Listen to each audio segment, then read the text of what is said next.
Okay, so we are running live. Chalo, let's get started, guys. So, as part of today, we will be focusing upon the unit testing. Okay, unit testing.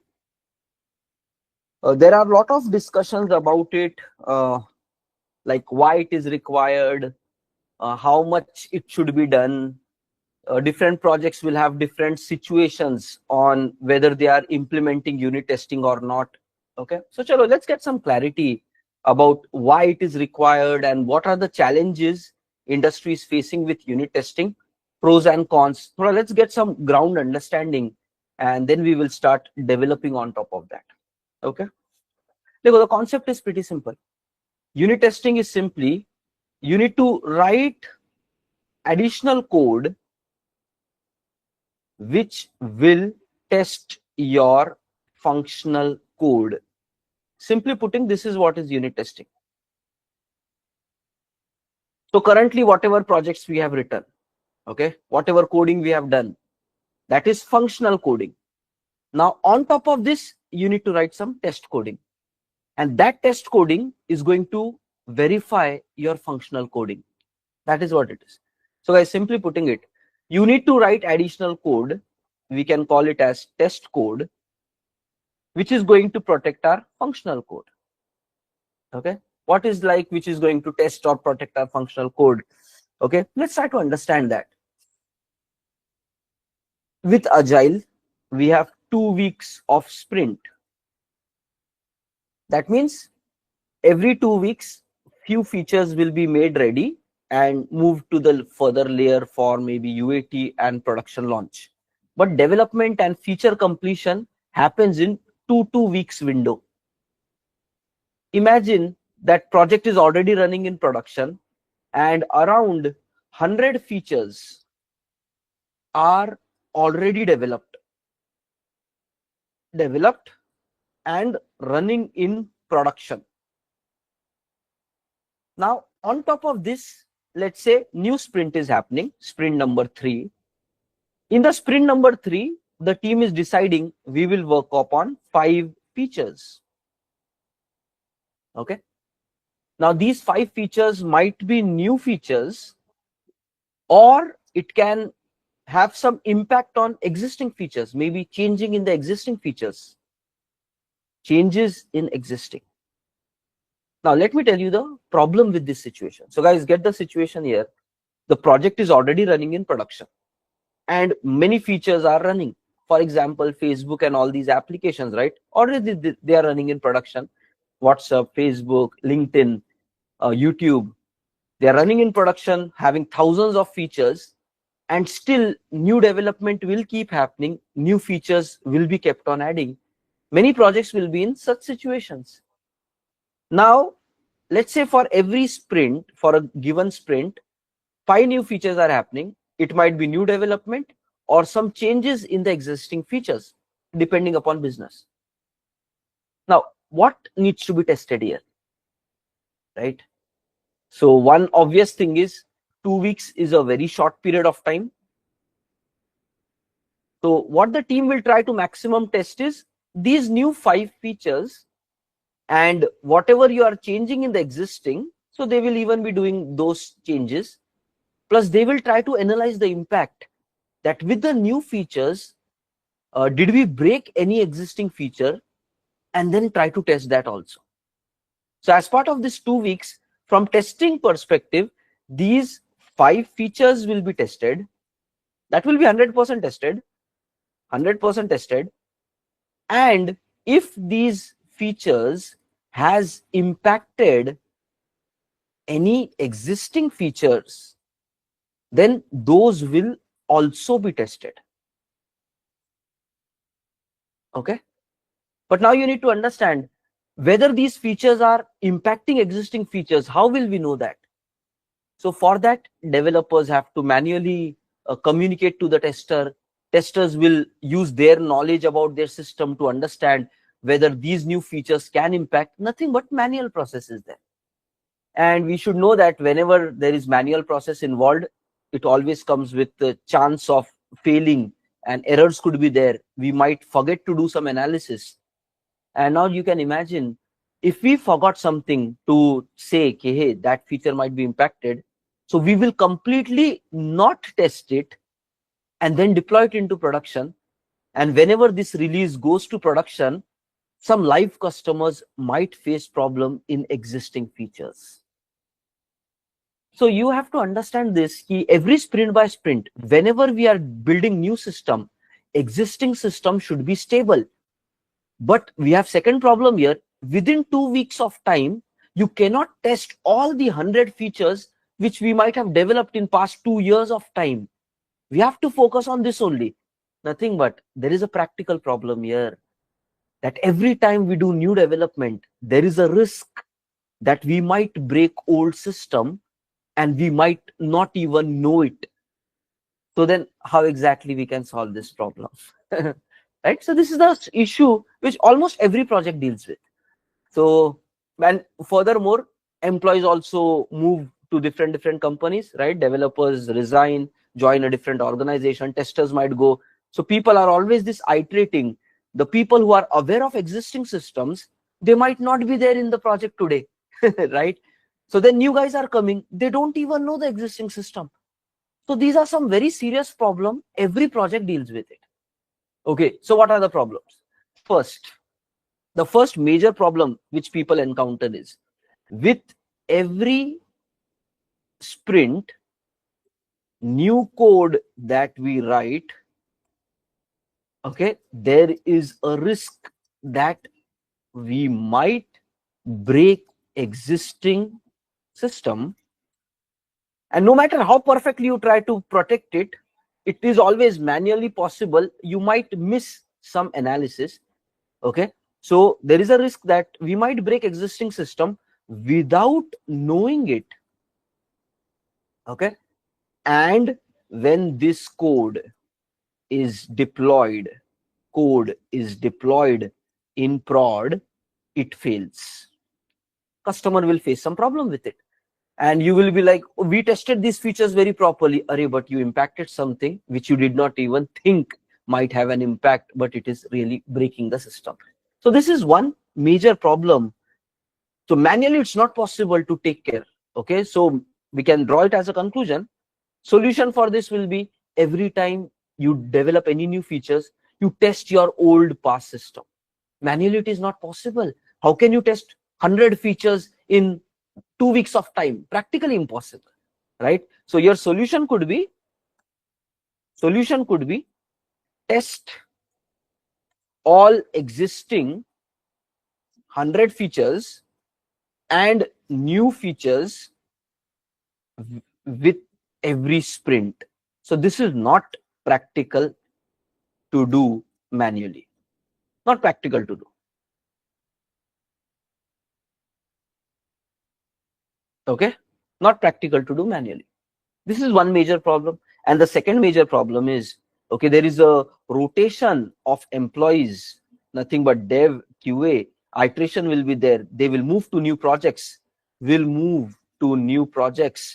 Okay, the people with existing knowledge of project might not even be there. So in such cases, new guys are not aware of the past system. Okay, they will face issues to keep existing system intact. And now what new developers will say, I don't know whether that feature was there or not. How would I know? I am new. Today is my first month in this project, but customers are using it. Client cannot afford this. So IT needs a better solution for these problems. Okay? So this is a main problem statement. Now we need some solution for that, and solution comes in the form of, guys, unit testing. Using unit testing, we can ensure whenever you write new code, you're not breaking the older code. That is one major purpose of unit testing. Okay, with new code, okay, you can always be sure that existing system is not breaking. It's very powerful capability with unit testing that we get. Okay? And we need to now understand how it is that powerful, because the concept is pretty simple. When you're writing your functional code, okay, along with that, you are going to write some test code also. And this test code is always going to check whether your functional code is proper. Okay, so let's think how unit testing can help this is happening. So we can open up a paintbrush. Okay, let's say you are writing a new Java class. Let's say my class. This is a functional class. Here business logic is there. Okay, and in this one you write some methods: M1 method, M2 method, M3 method. Some business logic is available. What unit testing says is, okay, as a developer, so developers are supposed to do it. It's not a tester job. Writing unit testing is developer job. So along with writing functionality, you need to write some test functionality also. Okay, nothing but some test code also. And we can name that test code. Again, it is going to be Java class only.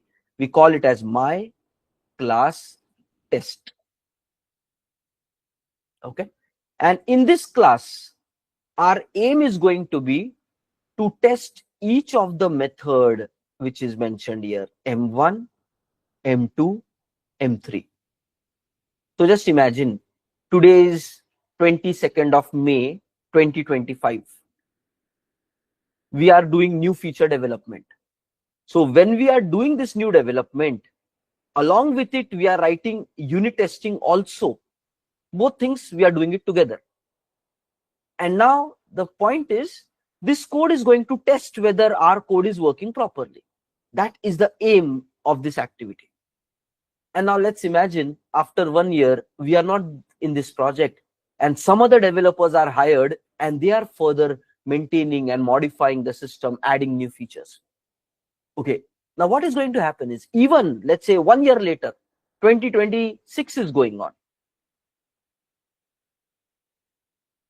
New guys, we are not even there in the system. New guys are coming. Let's say they have a new feature. For that, they want to modify this my class. So this is the functional class. So they come and they make some modification in the code. Okay, so whatever, they might be doing some modifications based upon the new requirements. Okay, fine. Now guys, what happens is, whenever they modify, they will make sure that the new changes are working properly. But what we developed today, they might not even know that. So what is going to happen, guys? Even in 2026, let's say 1 year later, as soon as they make any changes here, our test code will start failing.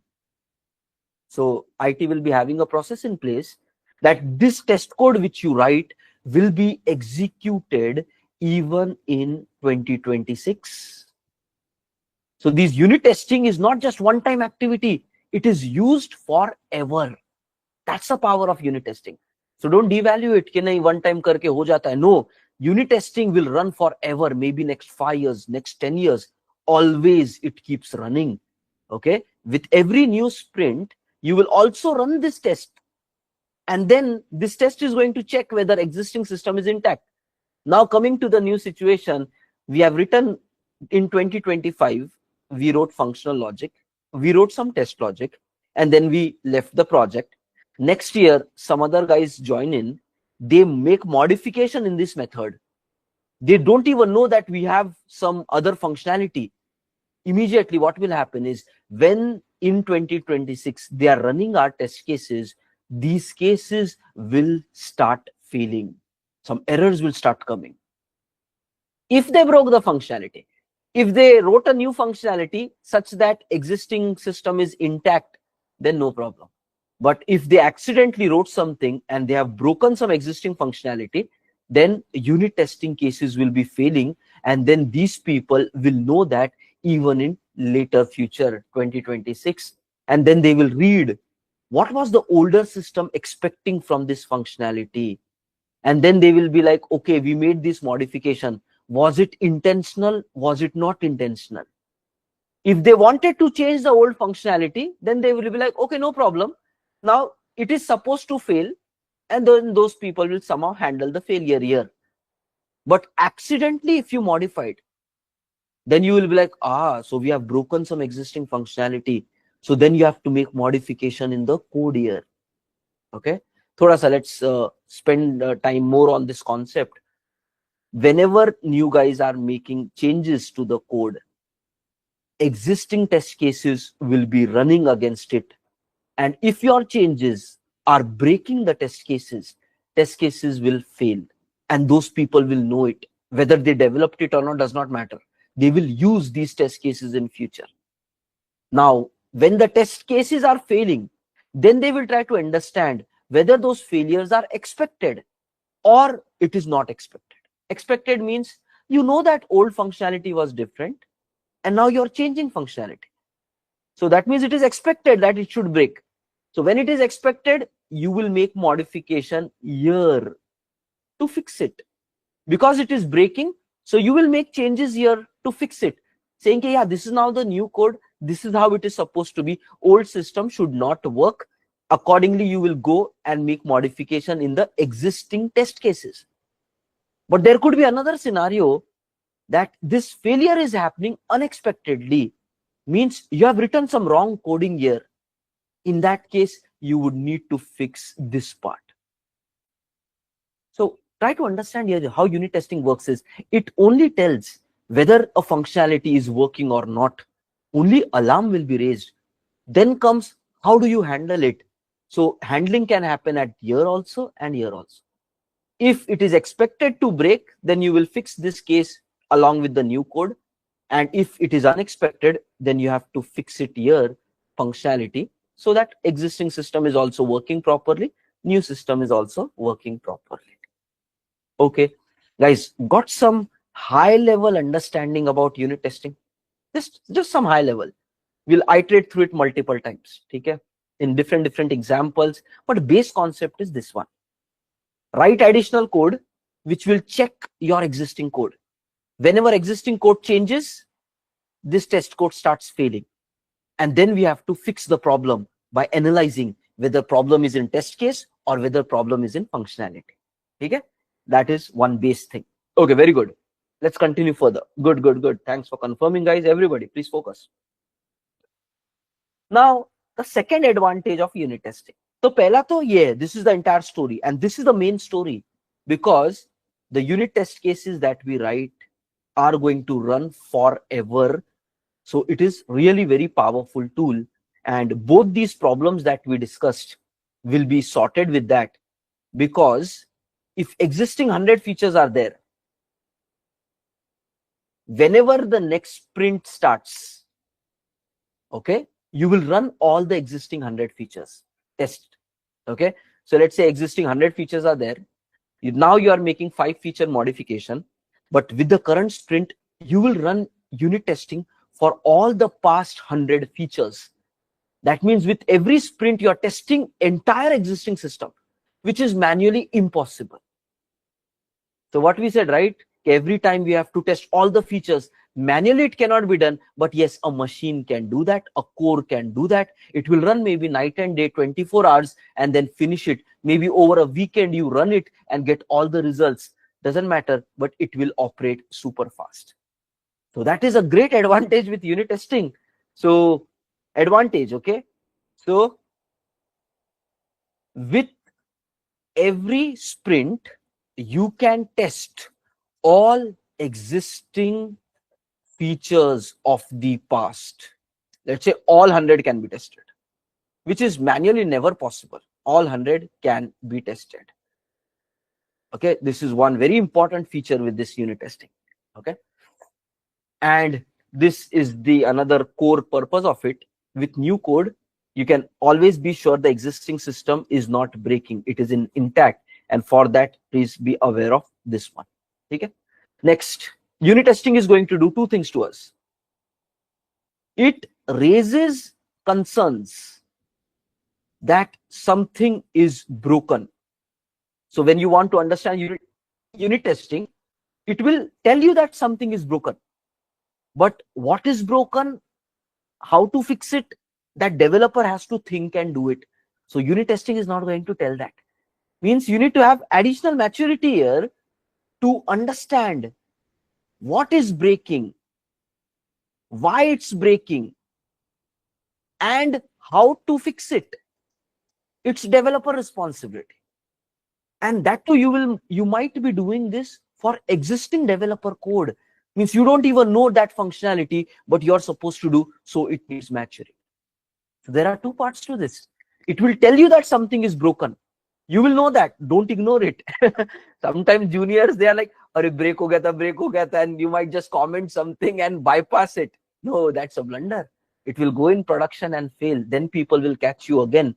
Okay, how did you let this code pass? We had unit testing also. Then they might see you have commented something in code to just pass the unit testing, and that might lead to blunder disasters. Okay, so don't do that. There are two parts you have to master when it works with unit testing. First is, yes, to write unit testing, which is going to raise concerns when something is broken. That is part number one. Part number two is when it fails, then you have to understand it, why it is happening, and then fix it properly so that in future system still stays stable. The two parts we need to understand. Okay, fine. And the second part comes with more maturity and deeper understanding of the system. Okay, why this method is like this? If I change this, what can happen? So that comes like case to case, it is different. So there is no one way of doing it. You have to read the code, understand it, understand existing functionality, and then decide, okay, so I should fix it like this. So this comes with only logical thinking. There is no one practical way of doing it. This thing can be learned because it is some annotations and how to write, but this thing comes only with practice. And functionality to functionality, it will be different. So you have to do more of unit testing, more functionalities you have to cover, and then you will get this second maturity. It cannot be learned. It has to be done and then understood and analyzed as you go forward. Okay, fine. Chalo. So there are two parts to this. Now, one thing is this, whatever we spoke so far, you write new code so that you can always be sure existing system is not breaking. That is one major advantage with unit testing. Okay, second advantage with unit testing is while you are writing, let's say you are in 2025 now. Okay, so we are in 2025 and we are supposed to write functional code plus unit testing code, both of them together. Okay, now while you are making these modifications, sometimes it can be possible that while you're developing this my class functionality, you might make some mistakes here itself in the methods when you're developing it. Okay, and if you write parallel unit testing, it is going to tell you the problems here itself. You don't have to even start your Spring Boot application and do the testing via Postman and all that. Not required. You can do it here itself. And that is where you see every time we do what? MVN package, it always by default runs all the test cases. Nothing but every time you're trying to do it, all the test cases will be executed. So what is the second advantage? While you are coding, if you make any bugs or errors, these unit test cases will help you to even find that. So you develop this also in parallel, you develop this also in parallel. And if there are any mistakes here, developer can find it very quickly before even deploying it on the AWS dev environment, before even doing full-fledged dev testing in your local, okay, and giving it to QA. During development time itself, you can see that these test cases are already solving your bugs beforehand itself. Okay, and that is the second other advantage. During coding, if bugs are coming, if you write unit testing in parallel, you can identify those bugs and fix those bugs while development is happening itself. So very quickly, that is the another advantage of working with unit testing. Okay, while functional development is happening, if you parallel do test case writing or unit testing, if you parallelly do unit testing, okay, then if any bugs are there, it will be exposed during development itself, and since it's caught early, better quality code will come. Okay, better quality code is going to happen. So these are the two major advantages of unit testing. Okay, and that is where, related to the second point, even in the market there is some terminology called as TDD, test driven development. Okay, test driven development, which is nothing but same thing. Test driven development, the name itself is saying it is going to be test case driven development. Development is nothing but whatever functionality you are writing, parallelly you do unit testing, both of them together. So when you're writing it along with the unit testing cases, if there are bugs coming, you can fix it properly. So this TDD approach, test driven development approach, strongly recommends that it is mandatory for developers to write unit testing and accordingly write even the functional logic. Means it is mandatory to do both. Okay, so yes, some of the projects might say, okay, yes, test driven development we need to follow right from beginning, unit testing should be there and it should be 100%. Some projects might go with that approach as well. Okay, don't directly write the functionality, write unit testing and functionality together. That is nothing but test driven development. So you keep writing test cases and keep modifying the functionality, and then that's how your coding will be. Okay, so these are the two major advantages of working with unit testing. Okay, advantages of working with unit testing. With new code, you can always be sure existing system is not breaking. For that, we explain the further part. Second thing is, when you're writing new code, you're making sure the bugs are caught in the early state itself, not like after given to developers and all. So this is the major need of unit testing in the industry. And these are very practical problems, and that is where very highly recommended. And related to this one, we know that, right? With every sprint, you can test entire existing system. That is a powerful feature. Okay, we can put this as a third advantage. In interview time, when discussing, just point these things with clarity, explain them. It is way deeper. Okay, with every sprint, you can test entire existing system. Manually, it is never possible. Unit testing is going to do that. So these are the major advantages with unit testing. Okay, take a moment to really understand. Okay, it's powerful. It's powerful. Okay, now get this point, key. There are some problems with unit testing also. Okay, what are the problems? The first major problem is this, guys. Okay, some issues with unit testing. First major thing is, you need to write additional code which is going to give us all the advantages. And for writing additional code, it takes time, right?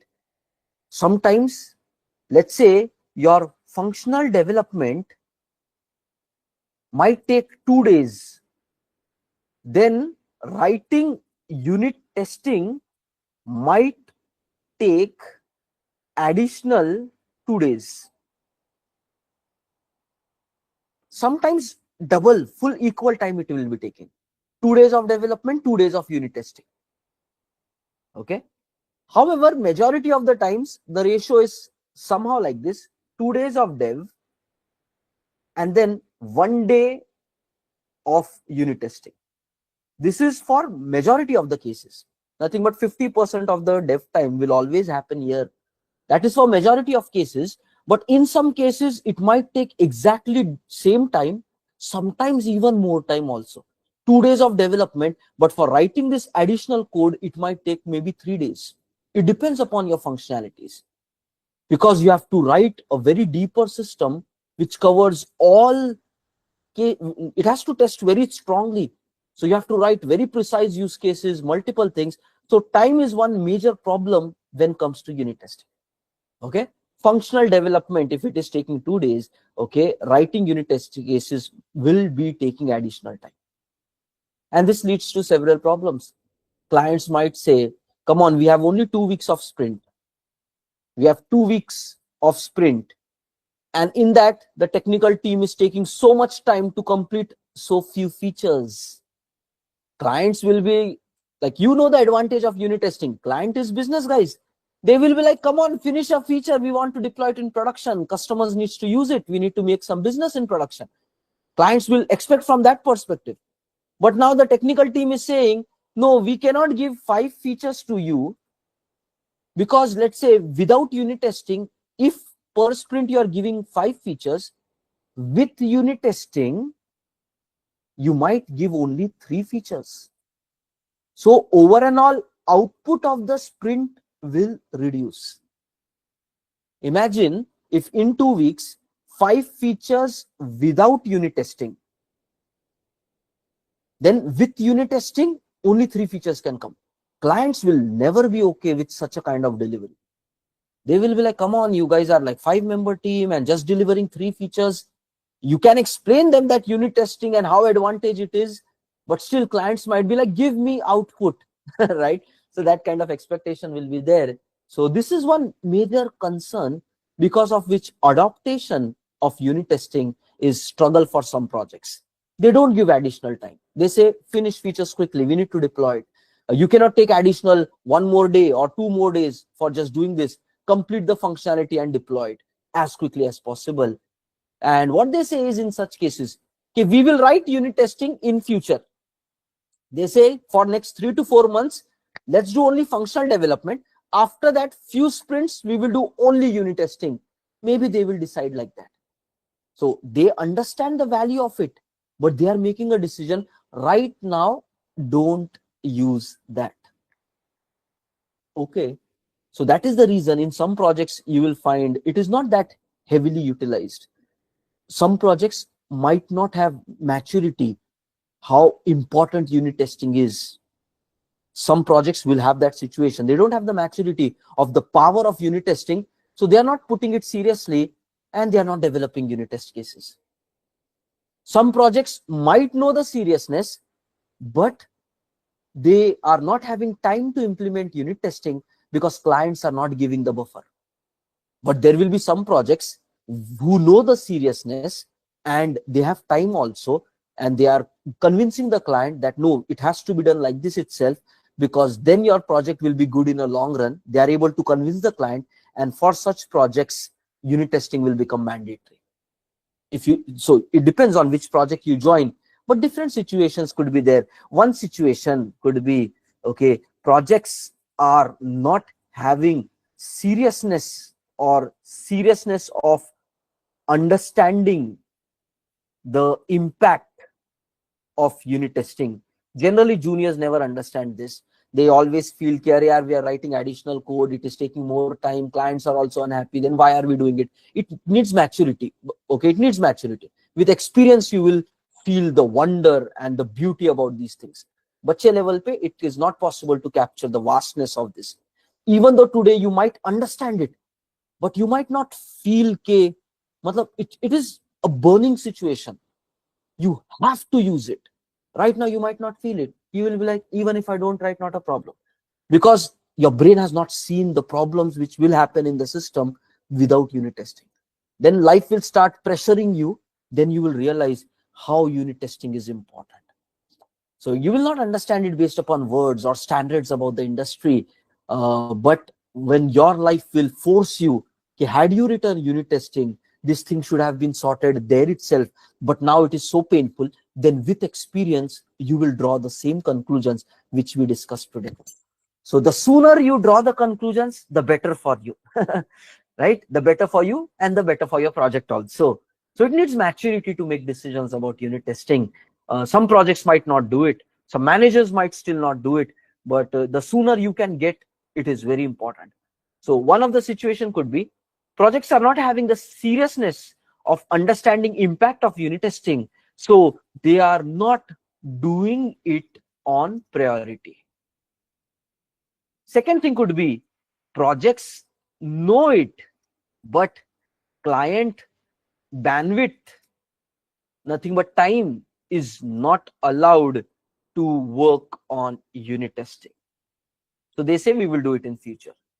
But there will be third case where projects know its value and tech convinces the clients for giving additional time for writing unit cases. Okay, here unit testing will be mandatory. So different projects with different situations will be there. It completely depends wherever you are landing. But guys, let me tell you, if you happen to go in these kind of projects without unit testing, they will not take your code itself. You're raising a code review. If it doesn't have unit testing, they will not consider your code. They will be like, go and first write unit testing. And with unit testing, you should cover, there is some concept of code coverage. Today we will discuss that. They will say, you should test 80% code coverage. Means whatever additional code that you have written, that code should test 80% of your functionality. Then only we will accept your full feature. Otherwise, no, your code cannot go to production. Okay? And they will just push it back. Leads will just discard your code request itself. So it depends. If you are into this project, you have to mandatorily work with unit testing and have around, maybe depends, 80%, 70%, it depends, the metrics depends, have around 80% code coverage. What is code coverage? Means you should write test code to verify 80% of minimum. It should be more than that if possible. Verify 80% of your functional code. This is what they will expect for the cases where it is okay to use it, where it is mandatory for people to use it. Okay. So guys, these are some of the challenges which people and projects are facing with unit testing. Okay. So guys, are you clear with first problem and then some, even the side effects of unit testing, why projects might have it, might not have it, right? Some basic clarity is definitely required, but try to get understanding and maturity soon on this concept. Junior level pe, I also did not. I was like, why wasting time? Why double time? Let's close it quickly. Clients want it. We can finish in 2 days. Why taking 4 days? Because I was not having that maturity myself. We finish code likhte dete hai bhai, aur kya chahiye, right? But then life taught me, because when in production, every time some existing feature is breaking, and then customers were like, come on, what kind of product this is, and you have to fix it. So life teaches, and that's what it is. Right? Fine, good. Thanks for confirmation. But now let me tell you a latest change which is happening in industry. Okay, after which adaptation of unit testing is widely happening across majority of the projects, and that is the power of AI. So after AI came in picture, the way of working with unit testing is super fast. Okay, what does this mean? So after AI is becoming a practice for development, okay, what earlier used to take maybe double time or one time, now it can be finished in maybe 1 hour itself. Because you don't have to then write code for unit testing, it will be generated by AI automatically. If you are using these kind of cursor IDs and other thing, you just give instruction there. Okay, these are my 3 functional classes, write unit testing. Within 5 minutes, it will write all the unit testing. Yes, you have to check it. You have to review it. You have to understand it. Is it up to the mark, not up to the mark? And does it really cover all the cases? And maybe do some fixing on it. But now it will not need, even for review purpose, maybe something which earlier might take 2 days, 2 days of unit testing time. Now within half of a day, maybe 3 to 4 hours itself, you can finish to generate the code using AI and just test it, verify it, and you're good to go. AI has given that power for unit testing in the current time. And because of this change, now majority of the projects are adapting to use this. So today we will try to even understand first unit testing and then even use AI for generating some test cases for us. So you will automatically realize how nice and powerful it is going. Okay. So with more of adoption, Abhi industry is not full-fledged move to this model, but some of the projects are heavily using AI for generating unit testing. However, some projects may still, maturity is required first of all to understand the purpose of unit testing. If they don't have that, no tool can save them basically, right? So first need and understanding should be there, and then yes, people will do whatever it takes to apply that. Okay. Now, there is one problem with AI-based unit testing also, which we need to understand. So there is a challenge with this also. Okay, what is that challenge? Just imagine existing code is there and having around, let's say, 200 lines of existing code. And you are writing a new feature and you're writing maybe new lines or modifying existing lines, but you made changes only to 10 lines. Just imagine you happen to go in a project where existing unit testing does not exist for previous 200 lines. And now you are saying, I want to write unit testing here also. So your focus will be, okay, first my 10 lines related feature, I will be writing unit testing. I don't want to write for everything. But now what happens? If you give this entire code to AI, it will generate for all 210 lines. And that is even not your focus right now. It will just unnecessarily kill your time, and then you are deviated whether you take that code, not take that code. So you cannot verify the remaining 200 lines even though coding is done, because your focus is only on 10. So that is one of the challenge. AI is going to fully rewrite your code when you have given this. So here you have to play with AI intelligently. You need to tell AI that these are the lines that I have modified. You have to be more clear with AI communication now.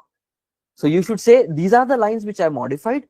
Write test cases only for this related code. Remove rest of the things you can ignore. Sometimes AI can do it properly. Sometimes if you're not able to give right context, it will cause further problems. Sometimes you might write more test cases, not just for your code, but for other code. And every time if you ask AI to rewrite the cases, it might keep changing the code time to time again, because AI is like that. So you need to be very clear, okay, don't modify existing unit test cases, but write new one to handle this. So there is a smart learning adaptation required to even work with AI for generating this code also. So don't think that magic is going to happen just like that. You need to be clear to use the AI tools effectively when you're doing this activity. But just be aware, it is a learning curve currently, but soon it will become a default way of beginning of adapting to this once people are comfortable to work with whatever these challenges which are coming with using AI. But you can imagine something which used to take 2 days now can happen maybe in 2 to 3 hours or 3 to 4 hours with proper review. It will be generated in 5 minutes itself, but to plug it, test it, verify it, it still human is required. So some verification is required. Okay, guys, getting this? Guys, getting this? Abhi, I'll tell one very interesting thing. Keep a focus on.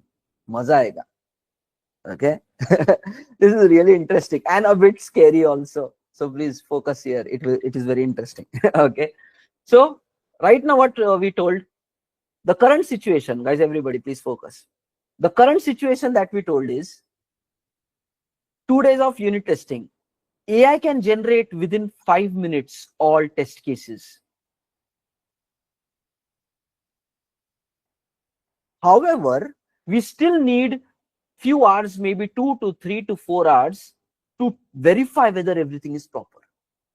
Okay, there is a latest discussions which is going on in the industries right now. Even last week we had some conversation of this nature.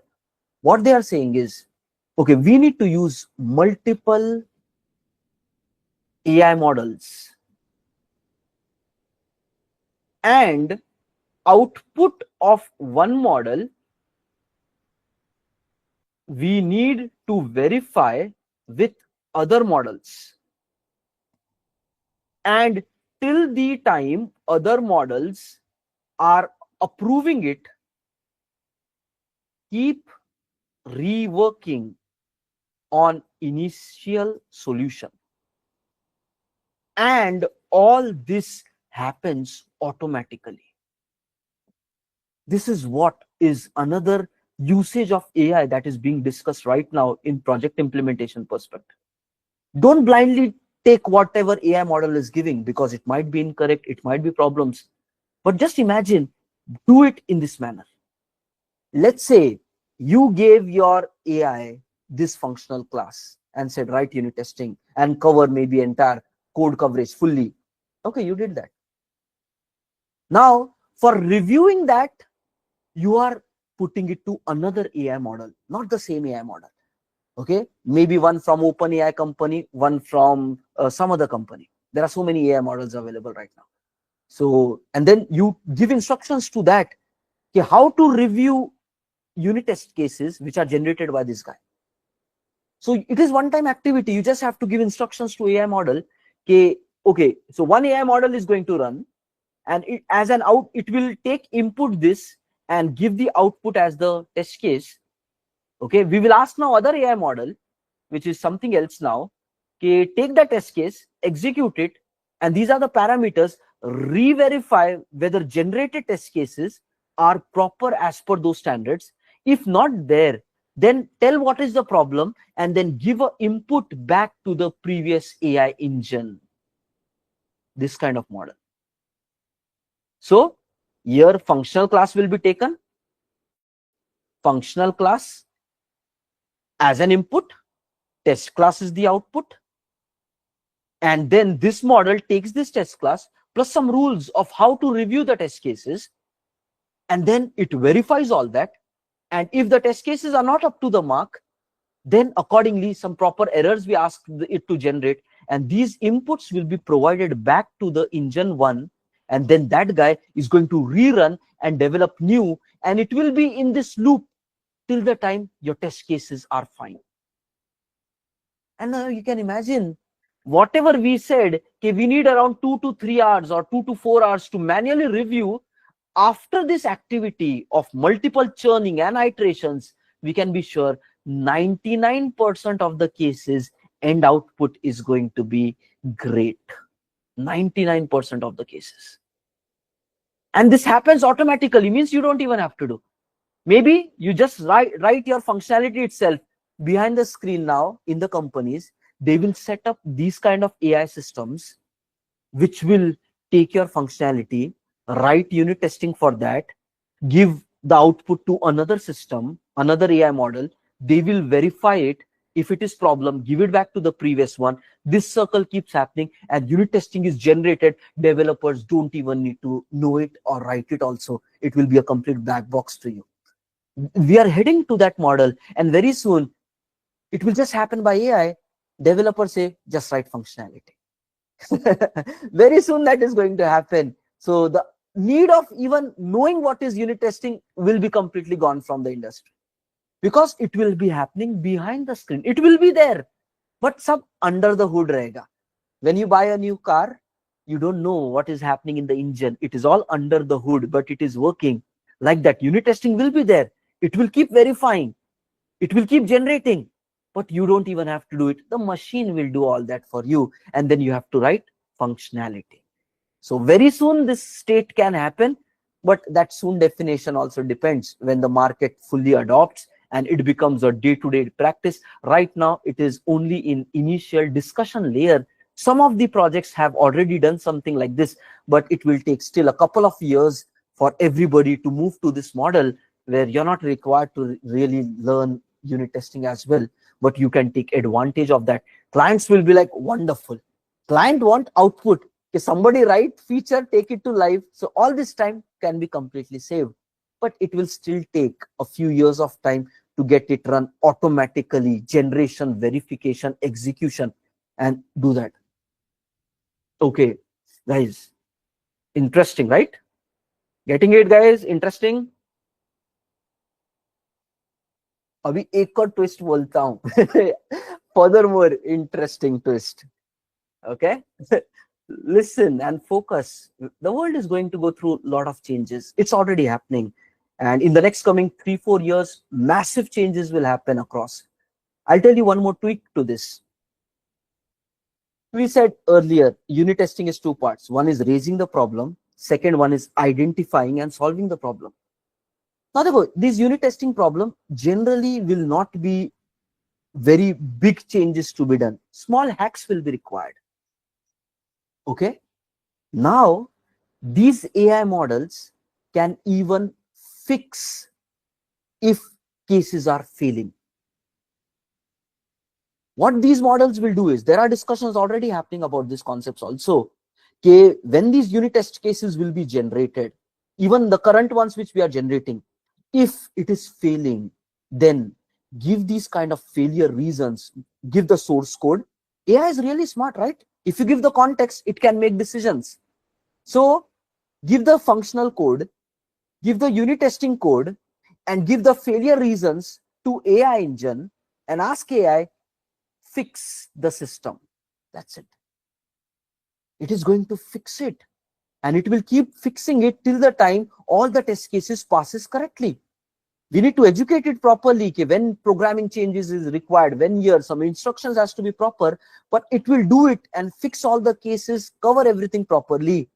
And whatever code changes it is doing, it will raise a pull request so that developer verifies the changes. Currently, that discussion is being done. Okay, AI tools will make code changes. Not just this one for test cases, even for small bug fixes. Recently, OpenAI, I think a week ago itself, OpenAI released another dev coding model called as Codex. What is this Codex engine? You just give a small bug to it and say, go to the project, fix it. It will make functional code changes to fix the bugs automatically. It will cut a new branch, make the changes in that branch, test the changes, and then raise a pull request, which developer has to see, okay, this was the bug, this is what Codex tool has fixed it. Means, as a developer, you don't even have to check out code, understand the bug, fix the bug. Small related work can be done with these kind of tools itself. Already this is launched. I think just 1 week ago itself, OpenAI has launched this to the market. Right now available for paid customers, not for public usage, but yes, it is available. They give a demonstration just last week itself. So changes are happening. More and more ease for developers, okay, where you have to focus only on important things. Remaining all these small things will be taken care by your AI tools.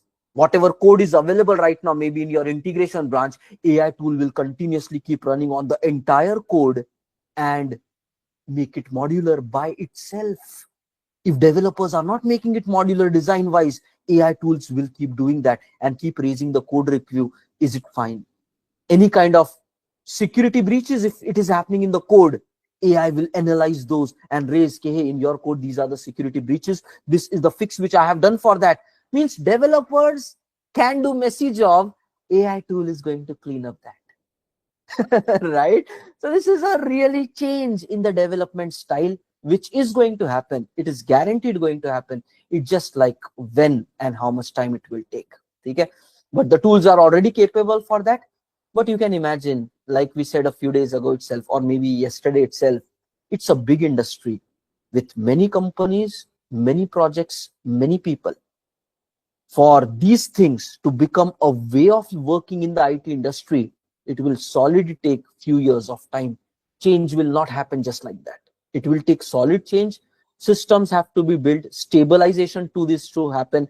There should be tools written on top of AI which can internally use AI and do all these things. Life has to be made more simpler so that easy adaptation can happen. For making all that, still few years of time will be required to operate it. Okay? But yes, changes are already happening. Okay? So this is what it is, a basic context about unit testing and the future that will happen about unit testing. But at least right now, we need to understand the current state which is required for current market industry, which is you need to learn how to write this unit testing on top of your functional class. Once you know this, then we will have some other discussions. Okay? So guys, chalo, let's get started with the first topic, writing unit test cases. Okay? So guys, everybody clear with this? So changes will happen, market will change, way of working will change, tools will change, processes will change. So yeah, let's see whatever the world goes into. Okay, chalo, good stuff everyone.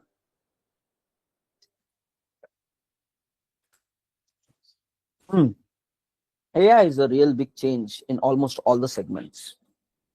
Okay, one of my friend is working in a big organization. They are pretty much advanced in using AI tools in day-to-day software development. Okay, day-to-day software development, AI usage of AI tools. That guy, my friend, got an opportunity to give a presentation in an AI summit where the leads are coming across global conference. For that itself, I am going next week. So in Singapore, we are having this AI summit. My friend is going to represent their organization there and showing the power of AI, how they are using AI across the entire software development life cycle. Okay, some very interesting use cases are there. When I got to work with a few of those use cases, it was really amazing. And the world is going to change. Okay? Just adaptation. Some companies will adapt quickly. Some might still take some time. Not sure when fully the Indian market will adopt these tools, because yes, majority of the tools are paid and all. Not sure, for becoming a development practice, clients should agree for this budget. But if the tech team convinces the client properly, they will just give the budget like that. Okay, so it's not going to be that challenging. Once the people start using it, seeing its power, it will be a day-to-day way of living. But some amazing discussions are happening on usage of AI throughout the software development life cycle, not just for coding, but throughout the life cycle. And all these model connections, input output processing, unit testing generation, support activity, monitoring activity, real-time code fixing activity, writing user stories activity, everywhere it is making modification. Okay, so AI is changing not just development, it is changing the way industry works all throughout. Entire SDLCs are being now redone with AI keeping as the primary core engine. It will still take some time for the world to adapt to it, but changes are already happening. And in these kind of AI summits, more of this knowledge will be shared of how to make it practical. And yes, slowly the world will adopt to it. Okay, chalo, fine. Let's continue further. Let's continue further. Okay, so our basic right now aim is how to do unit testing, or how to code unit testing for your functional code. Okay, let's understand this with a simple example before we touch the code part here. We go back to the Paint application. One thing we need to understand, let's say you have a functional class, my class 1, and in this class you have some business logic. M1 is there and M2 is there, let's say. Okay, now how our entire in the Spring application, what have we done? There are a lot of dependency injection. So we might have another class, let's say my class 2, which is having some business logic inside. Guys, thoda sa it is complex as well. Okay, unit testing, it has certain complexity, so your focus will be required to understand it. It's a different way of operating, so technicality also is a bit different than whatever coding we are doing so far. So please listen with focus. Once you focus, it will be clear and easy to understand. Okay, but don't be distracted, you might miss the point. So how we have done our entire functional coding? Multiple classes are there. Okay, and in one class we might be injecting dependency, injecting another class object. Let's say my class 2 obj reference. Okay, and then it is auto wired, whatever, auto configured, blah blah blah, auto wired, dependency injected, constructor injected, whatever. Next, and in method 1 we do obj ref dot m3. So this is very commonly we have coded up across almost majority of the places in the system. One class dependency injected another object, and in, let's say, one of the method, you're simply calling a method of that one. Okay, what unit testing basically says, for every, guys, listen this part very careful, this is the core. Unit testing is saying for every class you need to write a separate test case, and in that unit testing class you should test only that class. Let me write down the statement here. Okay, unit testing says for every functional class you should write a test class, and in that test class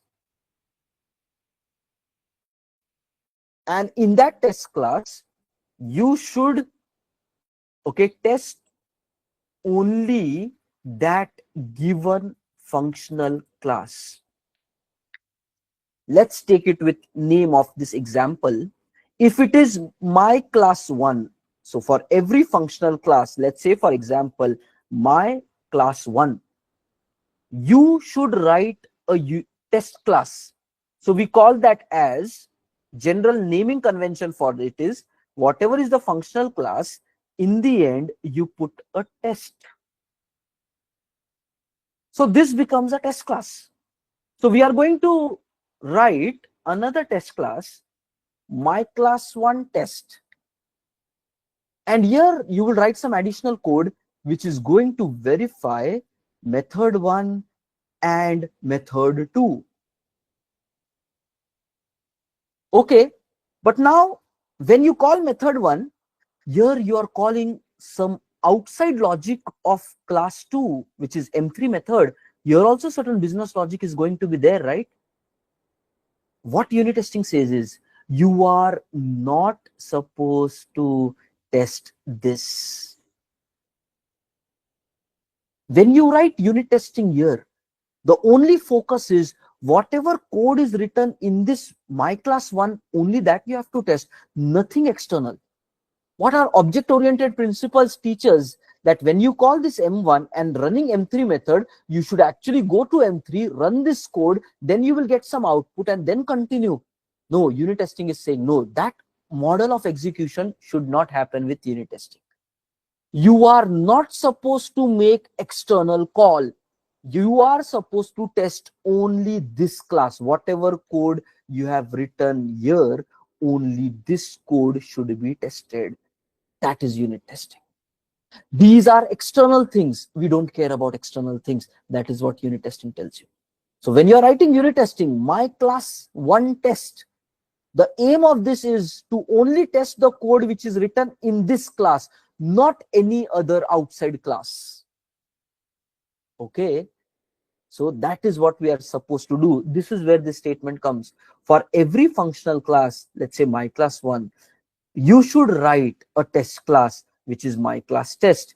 Okay, and that test class should test only, this is a very important word, only the functionality of given functional class.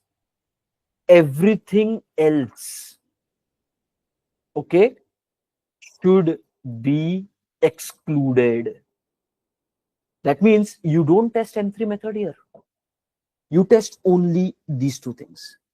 So how do you test this? For that, you have to create another test class. That is where another logic comes. You have to write my class 2 test. And in this one, the aim is going to be to test this one. and it is going to test only this class itself. Even if you're dependency injecting and calling somebody else, you're not supposed to do that. So guys, this is the core mechanism of how you are supposed to write unit testing. Every class, there is another word for this, every class should be tested in isolation. Means not trying to talk to anybody else. Independently, in isolation, every class needs to be tested. That is what is unit testing. Okay, so let's write down even that second statement. Every class should be tested in isolation. Isolation means making it separate. So this is mixing with one another, this calling that, that calling that. We are going to test it in isolation. Means we don't care which other systems you guys are calling, we focus on only this piece of code. So when the developer is focusing on each and every line which is mentioned in this class, you would do better testing with the code you have written here.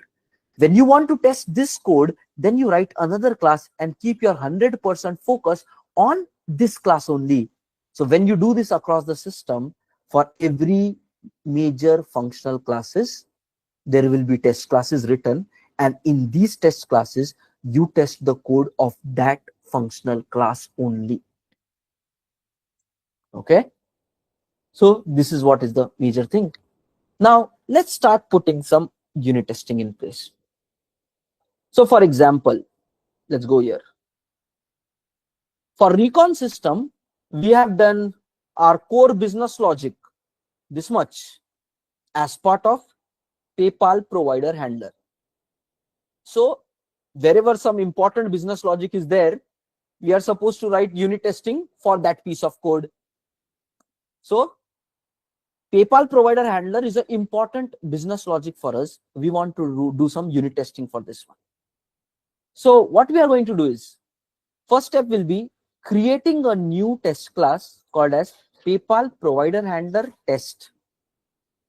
One general convention is, observe here clearly, we have two folder structures, SRC main Java, SRC test Java.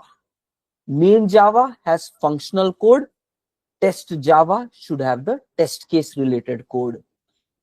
Okay, so let's start putting a few pointers for this. All test cases, first, for every functional class we write a test class. Okay, next, all test functional classes go to /src main Java, and test classes go to /src test Java. Okay, next what? Class naming, functional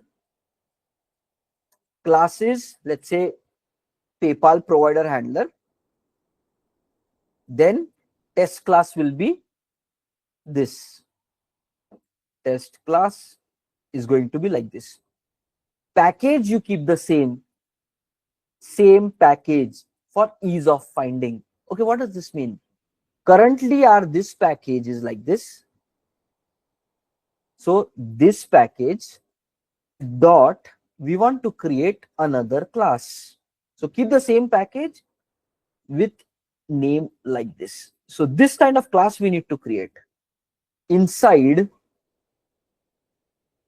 So this kind of class we need to create inside SRC may test Java. That is what we are trying to tell with these top statements. Your functional class is like this. So we need to create a class like this, and packaging should be same as the functional, and it should belong in here. Functional belongs here. So I think now you have the basic clarity where we are supposed to write test cases and how we are supposed to write the class for the test case. Let's create it. So we copy this, we go back here, and then we apply in SRC test Java, right click, new class, put up the name here. So same packaging with a test name, and done. Okay. Another factor you have to now understand. which is, for doing unit testing, we need some libraries. Okay, some people call it as unit testing framework also. We need some libraries or unit testing frameworks. Means some additional code. With those jar files, some annotations will come. We are supposed to use those annotations, methods, classes, whatever. But that is required. Okay, what are the popular unit testing libraries or unit testing frameworks? One of the popular one is JUnit. Another popular one, Java related I'm speaking about. Guys, every programming languages have unit testing. Front end also has unit testing. So it is a concept which every development project of any technology needs to implement. So it is not a Java specific concept. Everybody needs it. Every project needs it. So understand them. That's what, understand the concept of unit testing, because it will be required for all the people. Front-end developers, back-end developers of any programming language, some libraries will be there. Concept will be the same, but library utilization has to be there. Okay. Now comes the next thing. Okay. Just 1 minute. 6 seconds.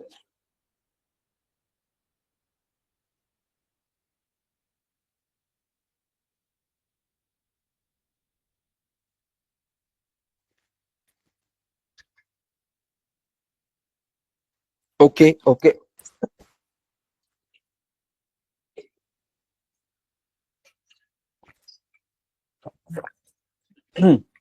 So everybody will need some unit testing libraries.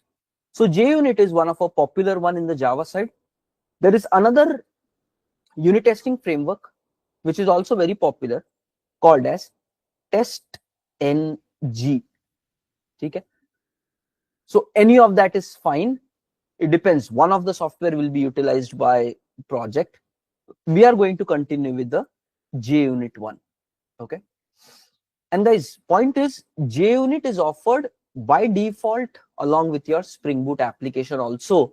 So you don't have to now add any additional dependency. Right from the day one in our projects, unit testing dependency is already added. Okay. So when we started setting up the base project as part of this pom.xml of processing service, okay, just see, this is the main web dependency. Immediately after that, this test dependency is there. Okay. And if you go to the dependency hierarchy and then here you type test, what you're seeing is, along with Spring Boot starter test, here JUnit related libraries are offered to us by default. So we don't have to add anything additional now. In our project, we already have Spring Boot starter test dependency. As a chain of that, JUnit related libraries are already there with us. So we need to simply work with JUnit as our unit testing tool. Okay. Now, one more point you need to understand. So we will use this. It's already there. So along with our this starter, we can find it. Okay. Next. So once we have this thing there, along with unit testing, we need to be aware of one more concept, which is mocking. Okay. What is this mocking? Please try to understand. We already discussed the problem. Mocking is the solution of the problem.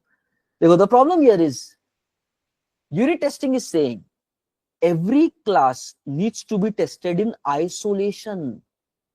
That means when you are trying to call M3, you should not call M3. We don't care about this business logic when we are testing this. So you should not basically call M3. But now try to imagine in the code, my class 2, this M3 method will be written, right? Just don't call means what?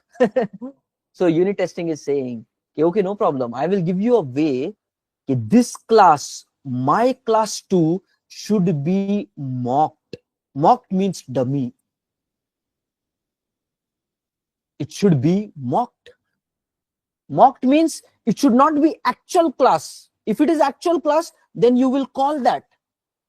It should be a dummy class. If it is dummy class, no problem. You will not get an exception, but you will be able to just bypass this M3 method.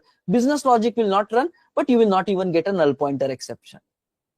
So this second concept works closely with unit testing. So it is always unit testing and mocking go hand in hand.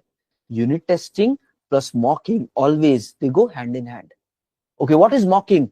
Providing dummy object. Mock means dummy. So providing dummy object. Okay. So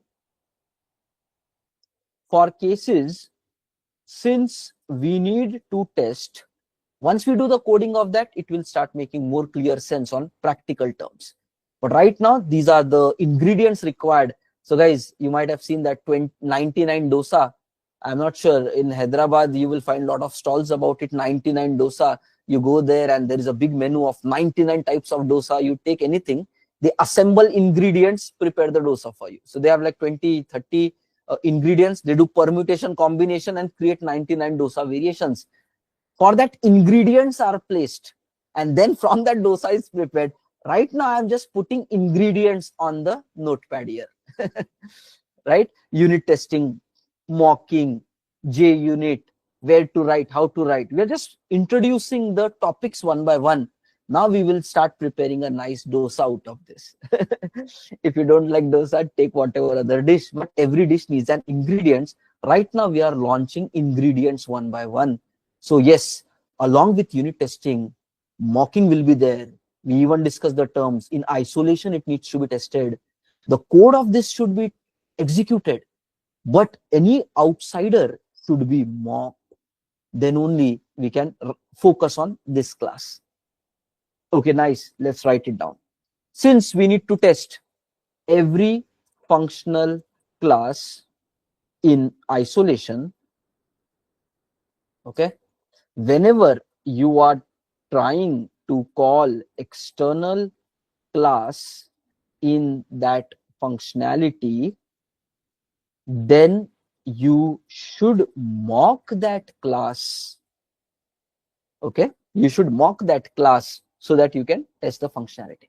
For that, some mocking related code is going to come in picture. Okay, chalo. Now let's start writing some unit testing. So we created our first unit testing class.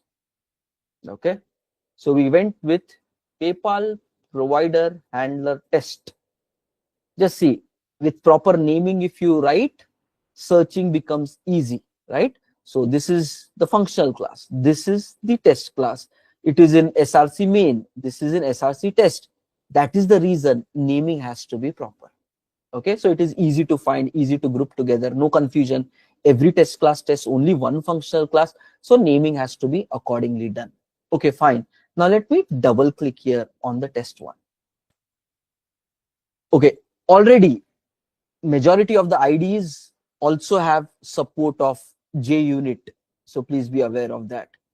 Okay, I think by default your IDs will have support for unit testing. Okay, for example, in this unit testing, okay,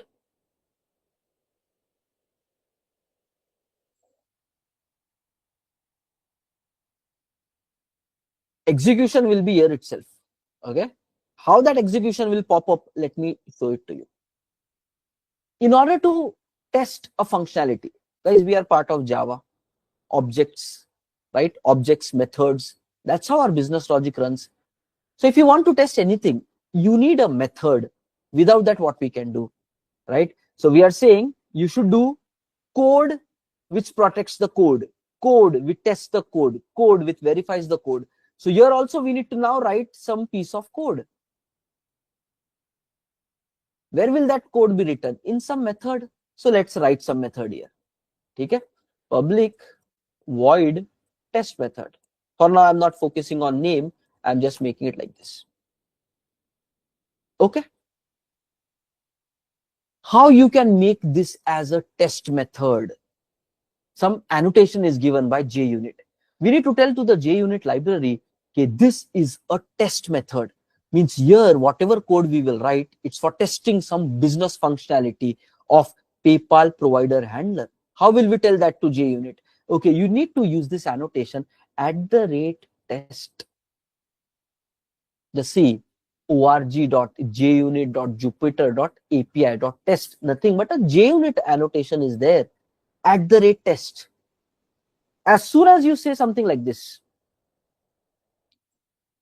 the IDE plus the framework, they realize that you're trying to write now test logic here. Just try to do now, right click, run as, and just see the first option which popped up here, run as, is JUnit test. That is where I'm saying by default IDEs will have support for JUnit testing. If you simply do run as JUnit, it is going to be visible. Sometimes if this is not available, then you might have to go to Eclipse Marketplace and download a JUnit plugin. Generally, it comes by default. If not available, you can explore how to add JUnit plugin capability to your whatever IDE you are using. ChatGPT, internet will give you some solution. Just apply that. But approach will be something just similar. Right click, run as JUnit. As soon as you do this, it will start directly calling all the methods of this class which is having @test annotation. Okay, so let's draw some conclusions about it. For writing test methods, okay, use just annotate the method with @test. Next, how do you execute it? For execution, right click test class, right click test class and say run as JUnit test. So you will get that option. Okay, what will happen with this?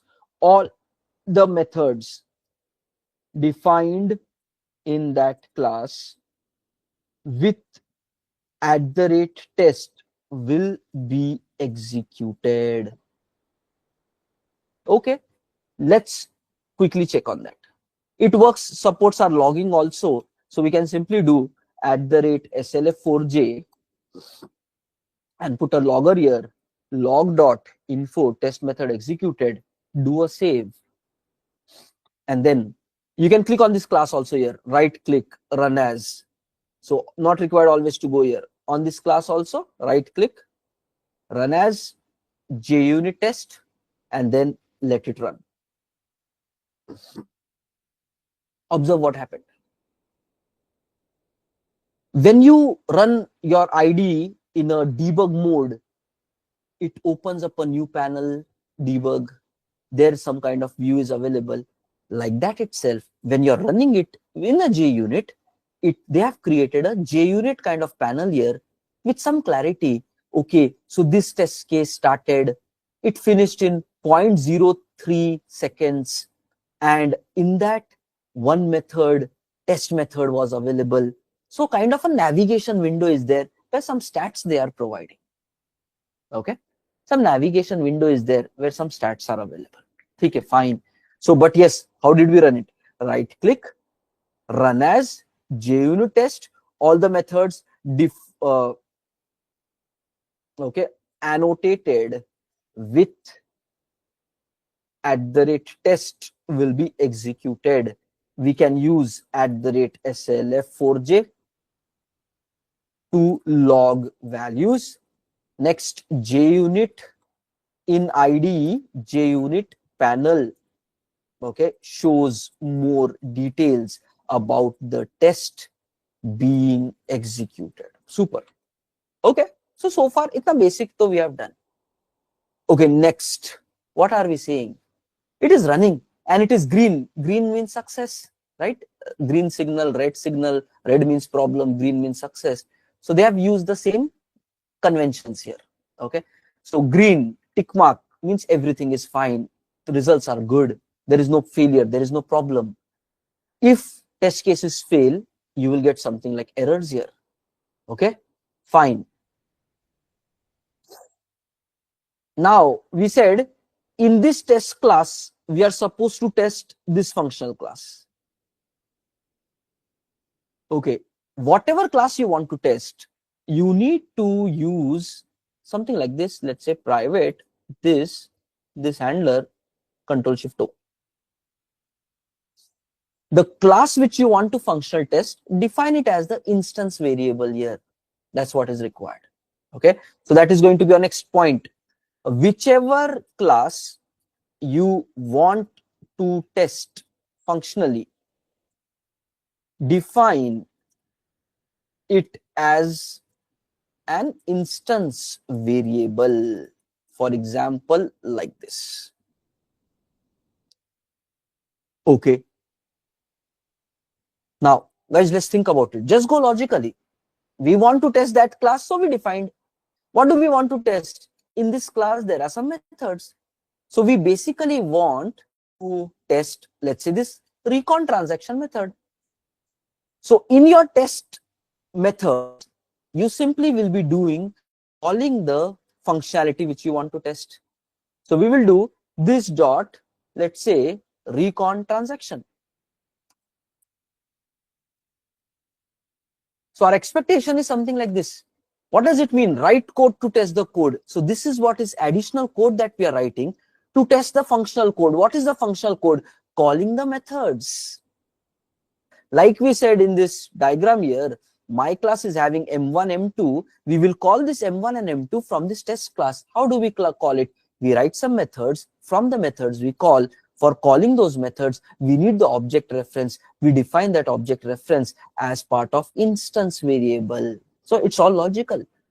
We are writing a test class to test a functional class, and in the test methods, calling the functional methods. As simple as that. Okay. Let's solve this compilation problem. We will create a quick new variable here. Let's define it at least as maybe some object. Okay, handling the compilation problem. Okay, here we are. Now guys, you know the beauty about this unit testing, you can run it in a debug mode also. And very frequently while doing unit testing, you do it in debug mode, because you need to track line by line changes and do something with regards to that. So you will see that very shortly, but let's start doing it. I put a breakpoint here. And instead of doing run as, let's do a debug as. Okay? So let's do that. Right click, debug as, JUnit test. So debug as JUnit test, if you do, it launches it in a debug mode where again you hit the breakpoint. So now we are trying to go into internals of execution of unit testing. Okay? So before we get any further, let's write down some conclusions here. So what is it? Once you have defined instance variables, then in test method, call the functionality using this reference. Using this reference. Okay, which we have done right now. Next pointer that we run, we can run it in debug mode. Debug as, add a breakpoint, debug as, that's what. Okay, fine. Guys, now look at this part. We are doing a mouse over on this, and it is giving null. Now, go back to the basics of core Java. On a null object, you try to call a method, null pointer exception will come. So that means this is going to fail. Let's release the thread and see the impact here. Just see. Now, when we go to unit testing, it is in red color saying failure has happened when executing unit testing. So if there is any problem anywhere, accordingly, this JUnit panel is going to tell you that. What it is telling right now, yes, there is a problem in the failure trace. In the failure trace, it is telling the reason. Okay, the problem happened, null pointer exception, because, just see the end part of this, because this dot PayPal provider handler is null, it is saying in the end. And where does it happen? As part of line number 20. In this line number 20, this problem happened. Okay. So now comes the question, how to get object of PayPal provider handler? Guys, this is very important point. Put your entire attention. Okay. So we wrote the code like this and we got an exception. Okay. So in test method, we got null pointer since this object was not initialized. This object was not created. Now comes the question, how to create that object? And now try to relate it with functionality. We are never creating this object even in our real project also, right? In the actual functionality, who is creating the object of this? @service is creating. Nothing but a Spring related annotation creates this object. And while creating this object, it realizes I need to create objects of all these also. They are also beans, and then inject here. Nothing but entire object management is done by the framework Spring itself. Right now, when we are doing here, can we auto wire it? Can we get it here? We need to think about it. Can we auto wire it? Okay, let's try to just experiment. @auto wire, let's say. Okay, this is fine. Again, running it in a debug mode. Right click, debug as JUnit. Okay, let's see what is happening. Object is null. Okay, object is null. Now something should click to you. You cannot auto wire a reference if your current object is not a Spring Bean. Yeah, even though compilation wise it's not a problem, but injection will not happen if the current one is not a Spring Bean. Okay, so maybe should we make it as a Spring Bean? Should we write here @service and do all that drama? Then Spring will start providing? No. Unit testing is saying you're not supposed to do it like a framework based coding. Because guys, what happens? Understand what is unit testing. When you are unit testing, the only focus is we need to test this class. We don't care what other beans are existing in the entire Spring framework, Spring Beans. We don't want any of that. If you don't want that, why do you activate such a big Spring container and Spring framework? Unit testing says, I have a different optimized way of how to do this handling. So unit testing, when unit testing is running, it does not activate your Spring framework. There is no framework, there is no Spring container, there are no Spring Beans. Understand that point. Integration testing is different. Using the @Spring Boot test, that is different. Then container is activated. That is integration testing. Okay, let me just show it to you first here. Okay, in our default class, which was there, main class application, we have an annotation called as Spring Boot test. When you do it like this, then Spring Boot Spring container is activated. But we use this for integration testing, not for unit testing. This is for integration testing purpose. Okay, we are not dealing with integration testing right now because that we can deal with it maybe from Postman and all that also. Our focus is to learn unit testing. So when unit testing you are doing, you don't activate Spring framework because you want to test only one class. Okay, you want to test only this class. And this class does not need the entire Spring container. So unit testing is saying, okay, since you are not starting the entire Spring container, you cannot auto wire this. You cannot get this bean. There is a different way by which unit testing will give you reference to this object. There are certain annotations which are provided by unit testing libraries which we are supposed to use for preparing this object. Okay, you don't create with new also, because if you create with new, then like unit testing is saying whichever class you want to test, I will give you some annotations to use that one. Okay, how to do that? How to do that? What are these annotations? Currently also it is null, so it is going to fail. So let's resume. Okay, and then definitely again it fails. We can state in the field mark here. So there are basically two annotations. Okay, inject mock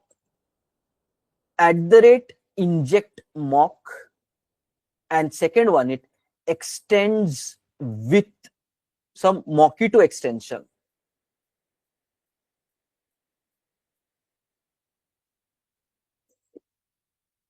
Okay, so what unit testing is saying is the libraries of JUnit will somehow create the object for you using some mocking capabilities.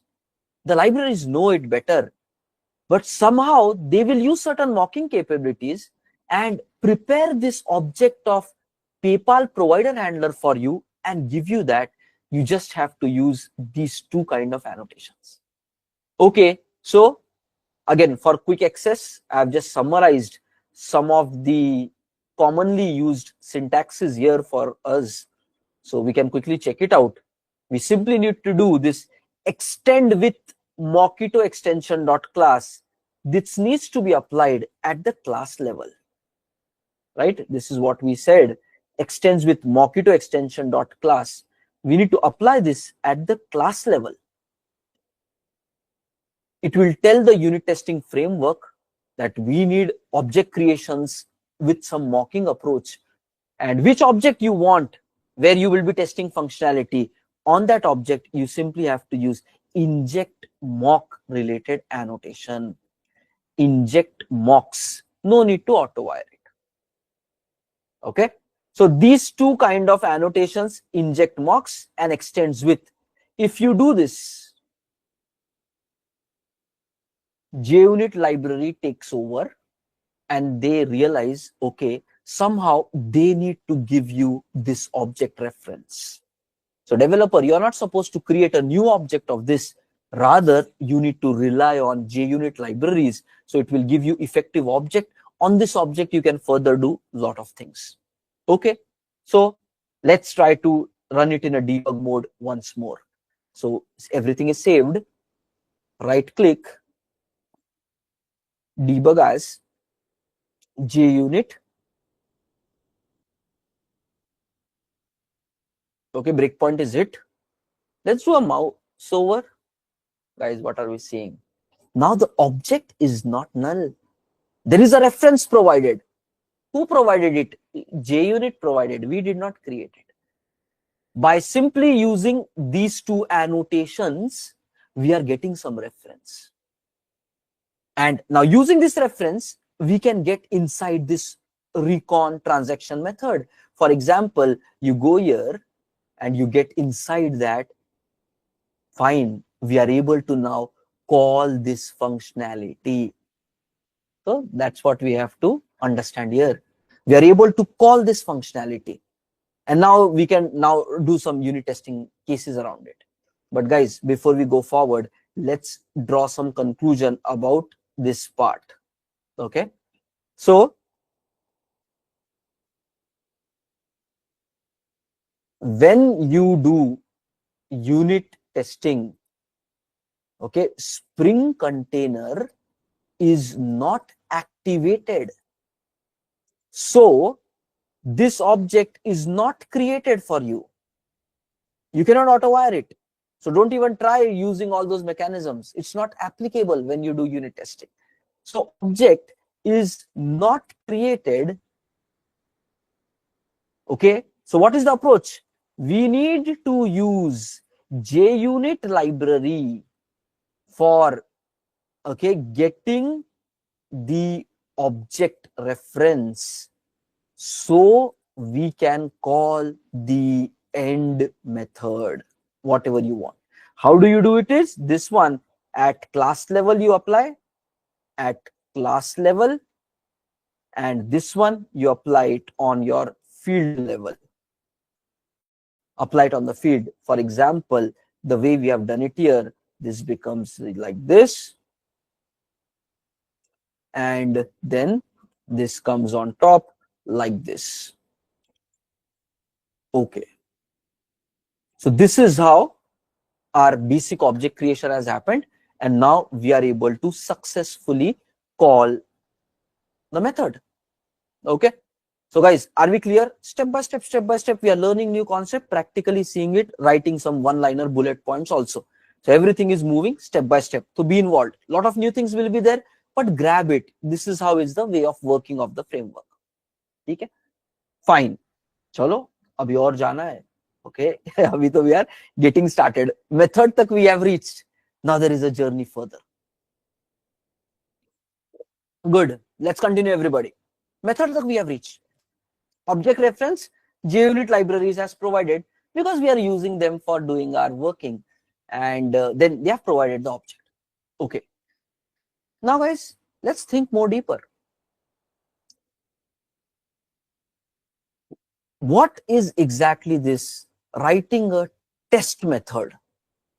Fine, you have called a method, but you have to learn one more principle, how to write the test method. There is a protocol for that also. Okay. So our next concept that we want to learn is how to write test method. It says you need to break it down into 3 steps. It's a 3-step process. First one is arrange. Second one is act. Third one is verify. So when you are writing test methods, you need to follow these 3 steps when you're doing some coding there. Arrange, act, and verify. Okay, what is arrange? Arrange means arrange or prepare the data needed for executing the test method. Whatever data is required, we will see what is this technically. Okay, take it step by step. Okay, things are simple, new but still simple. Focus is required, get along with it. Test method we need to write.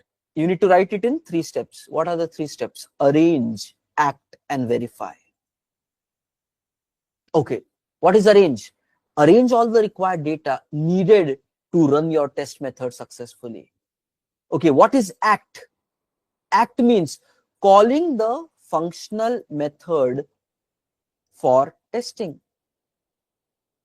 So if you really understand in this current code that we have done, okay, this line 25 is arrange part. This line where you call the functionality is nothing but call part. So 2 parts are act part. Arrange, act, these 2 things done. Verify, okay, means test or check whether the method executed as expected. So 3 things we need to care about. So when you write this method, you need to focus on 3 things. One is whatever the method needs for arranging the data for calling, you should prepare that. Next, you should call the functionality. Next, in the end result, you have to verify the functionality. Okay, that's how 3 steps will be done. Okay, now let's get into the details about arranging the data. First of all, now get inside this method, recon transaction. I'm doing an F3 here, guys. Now put some focus. More concepts are coming up. Put some focus. First, in order to execute this recon transaction successfully, we need object of transaction DTO, right?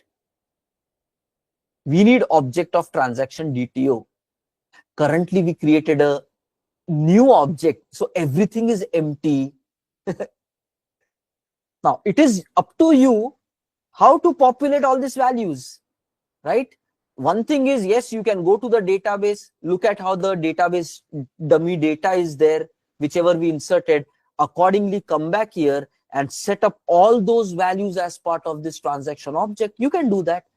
But currently we have not done it. Because of that, guys, what is happening is only object is created with all null values. Okay. Now let's try to understand this.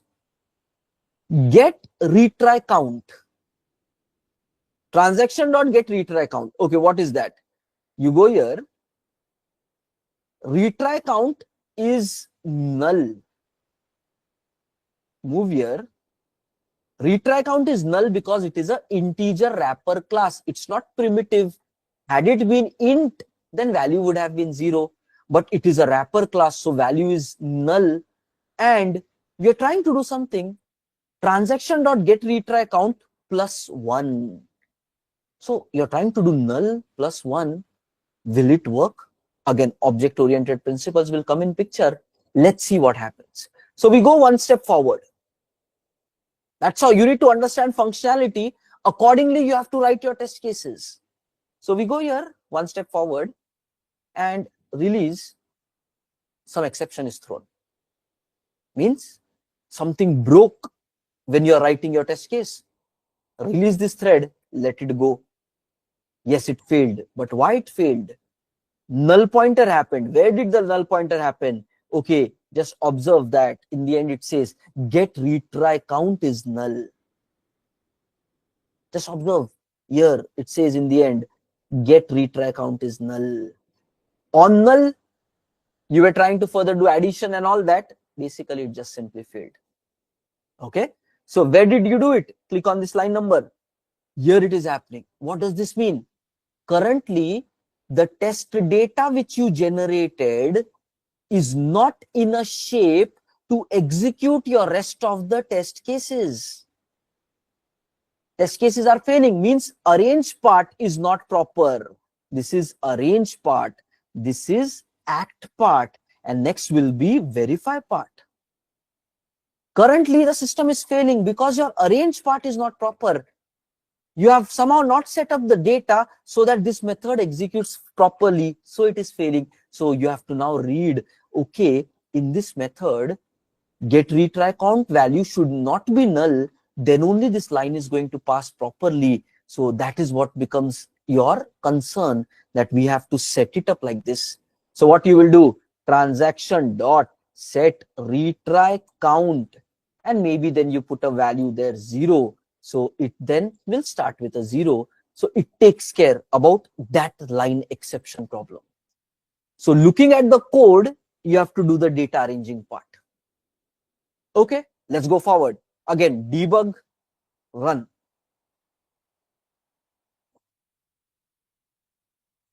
You go here, you remove this breakpoint, release, go inside. We will put a breakpoint here. Okay, now let's move further. So we call here, we have set up some value for retry this time. So it comes here, retry is an integer this time. Very good. You expand, the value is 0. Awesome. So now null pointer should not come. So first we saw the problem, then we are fixing the problem. Okay, fine. Now you go further. Okay, that exception did not happen. Means you are now writing test methods, test classes to just go through this full methods. Okay, let's go forward.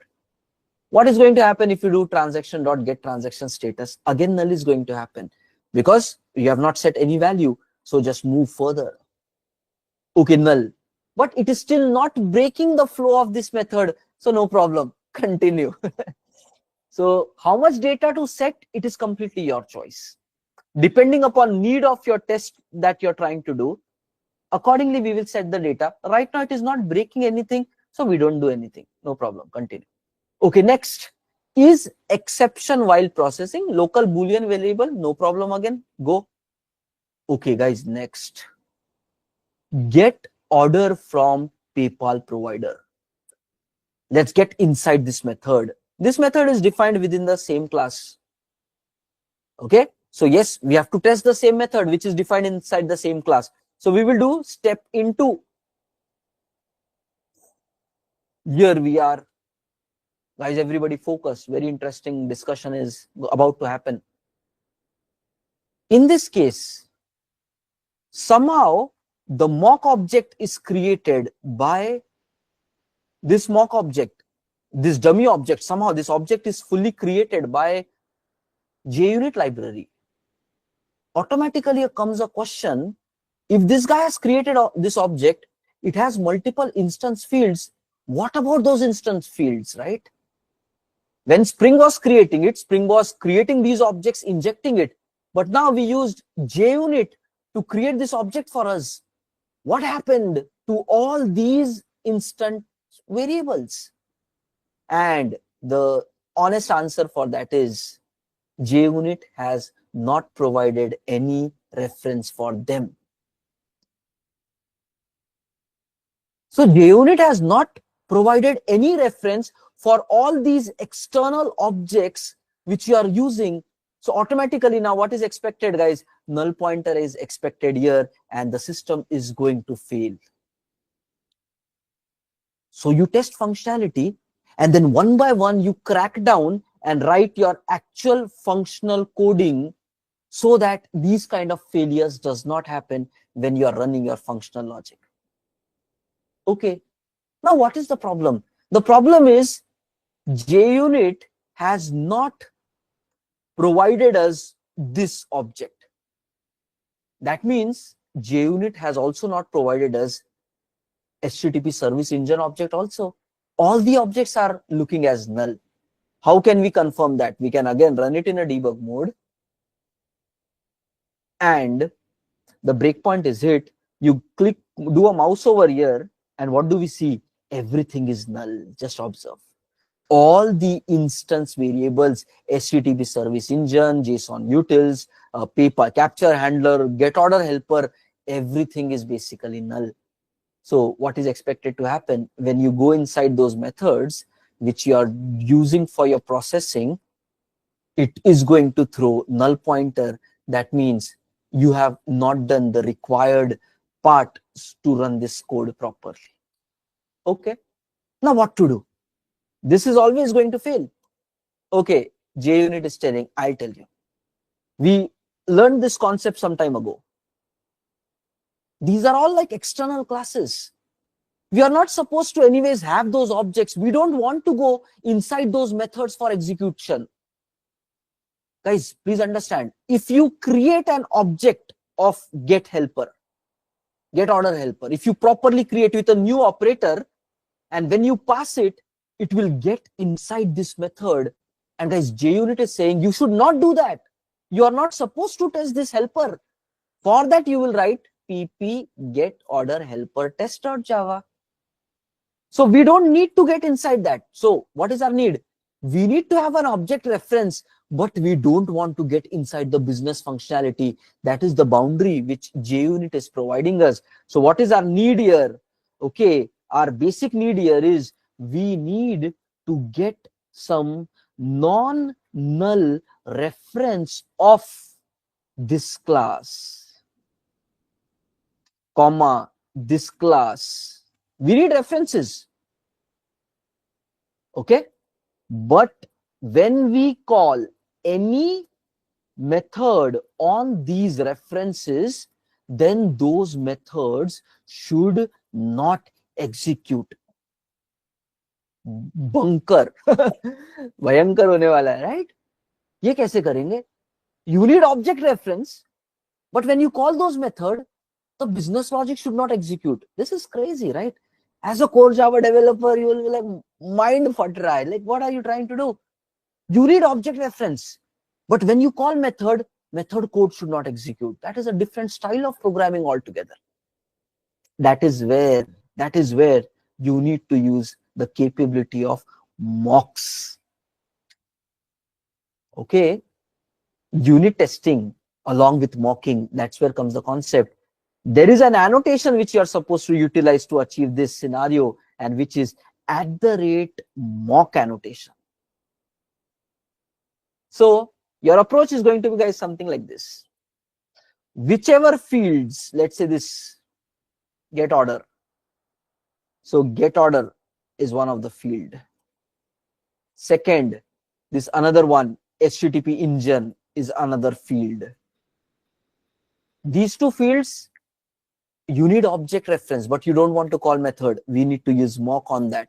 What we will do is these two objects we will define in our test class instance level. Okay, Control Shift O.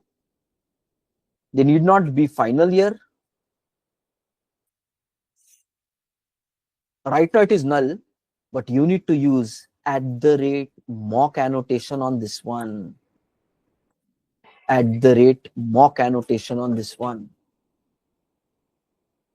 Just know this now. JUnit is using Mockito. Mockito is another library, not mosquito. Mockito.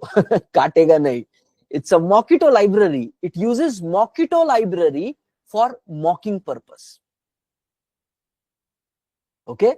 So during interview time, what are the libraries that you are using? So we are using JUnit for unit testing and Mockito for mocking purpose. Both of them are provided by default along with your Spring Boot application when you do starter test. Please be aware of this statement. So we are using JUnit. JUnit. For that, we have unit testing, we have JUnit library. And for mocking purpose, we have Mockito library. Both are by default available. You don't have to do any additional setup for that. Okay, so what have we done here? We added these two as instance variable. Earlier, all the values were null. Now we are saying @mock. Okay, let's save it. Let's test it. Then we will draw some meaning about this. Saved it. Debug as, let it run. Okay, let's do a mouse over here. Guys, observe. Whichever instance variables we have used @mock, it is now not null. Earlier, all of these were null. Just see, capture order helper, we did not mock it, so it is still continuing to be null. But PayPal provider, get order helper, we provided @mock, so some object is coming. Means using this @mock, we can now draw conclusion. JUnit and the mocking system together is realizing that this object, some dummy reference needs to be created. So it created a dummy reference for this, it created a dummy reference for this. And wherever you use inject mocks, I think that is where this name will be now more clear for you. Inject mocks, nothing but these two mocks, inject it in this handler. We have not done anything to assign it, but now if we do a mouse over, we are seeing all the @mock were injected to PayPal provider handler.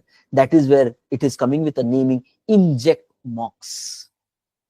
So all the mocks are injected to this class. So if you go to this class now and do a mouse over here, you're not seeing a null. So null pointer exception will not come. Guys, are we clear with this? Team, are we clear with this? Give a quick thumbs up, guys. Are we clear with this? @mock annotation. What is the purpose? External class, we should not call. If you don't want to call external, you need an object reference. So you need object reference, but you don't want to call the method. What is this magic? @mock is this magic. How do you do it? @mock and then inject mock. Wherever you are doing, it's injecting to the PayPal provider handler object. Yahan tak gaadi ho gayi. New and new concept. Furthermore, few things are there. Please stay focused. Good stuff, guys. Good stuff. Good stuff, everybody. Thanks for all the confirmations. Good to see you guys are focused. It's already 2 hours, but guys, week 7, day number 4, and I'm telling you guys, every day was important. If you have been all, you know every day was important. Nothing was optional. Everything mandatory. How much knowledge is there? You have to master it and then showcase during interview. A huge difference will come between you and all the other job seekers. Discuss all these topics with your other job seeker friends who are not in the internship. You would realize they don't even have 5% of the knowledge which you will have. They will just talk high level. They will talk about maybe technology, this, that, but core implementation, conceptual knowledge, that depth, everybody is struggling. If you showcase this depth during interview, you will be at a higher level compared to almost 80% of the job seekers. And that's a massive difference. Confidence and your demos would help you with that. You have to do demos daily, guys. Take it. Batana padega, not just knowledge, but showcasing the knowledge. Demos are required. Confidence is required. Fine. Let's continue further. So abhi mock tak aa gaye. Let's write down the conclusion here. What did we do? @mock annotation. We added @mock annotation on both of them. Okay, here also, here also. What happens is, okay,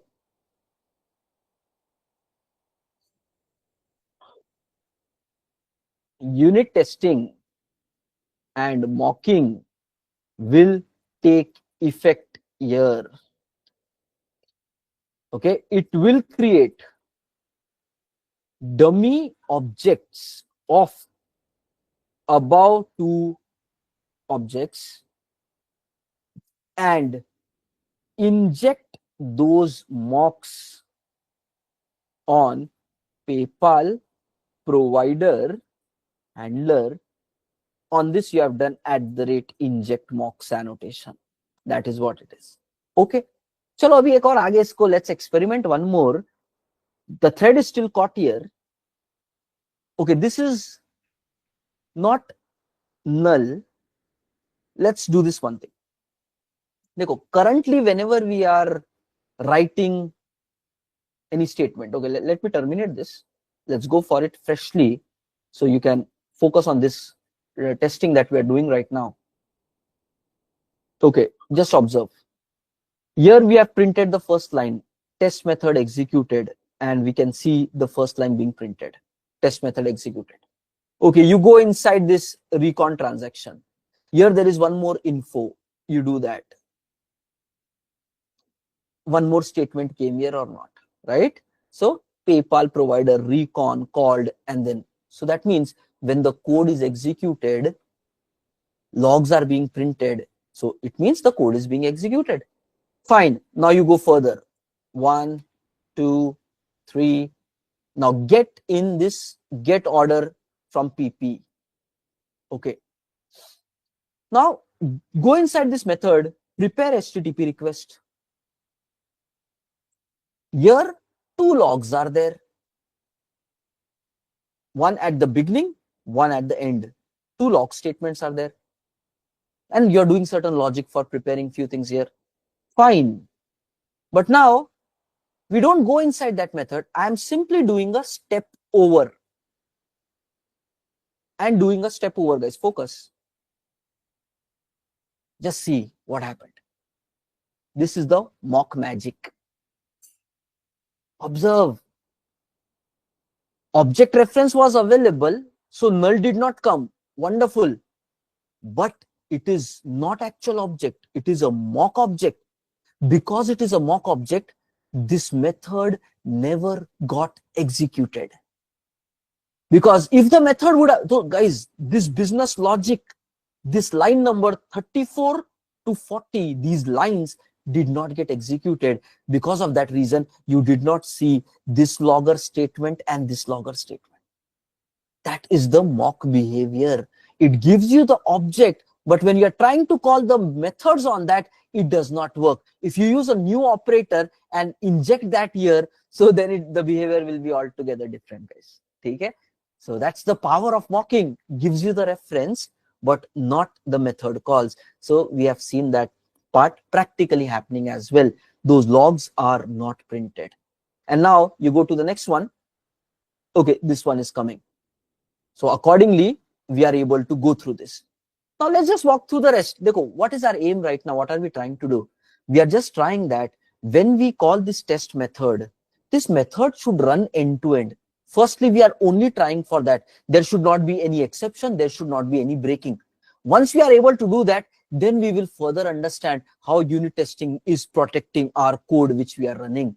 So currently our aim is when we call functional method from test method, okay, then entire code should run successfully. Okay, it should not give any exception. We are just trying to make that happen. Once it runs successfully, then we will understand the advantages of unit testing here, how it is protecting every piece of the code. But pehle, let's make it work. Right now, we are already realizing the code itself is not running. What will we functionally test? It will definitely fail only, right? So now we have even mocked HTTP service engine also. So go here. So this also same thing will happen. All this make HTTP code, REST client, all is not going to run. It will not even go to this method. It is also going to mock. So we are focused only on PayPal provider handler, not on external services. That observation we have practically seen also now. Okay, so we just go to the next one. Next. I did not go to that call at all. No log statements moving. We are there in the current class. Means every class tested in isolation, not any outsider. Okay, fine. So chalo, we go through. Okay, next, get order, process response is also there.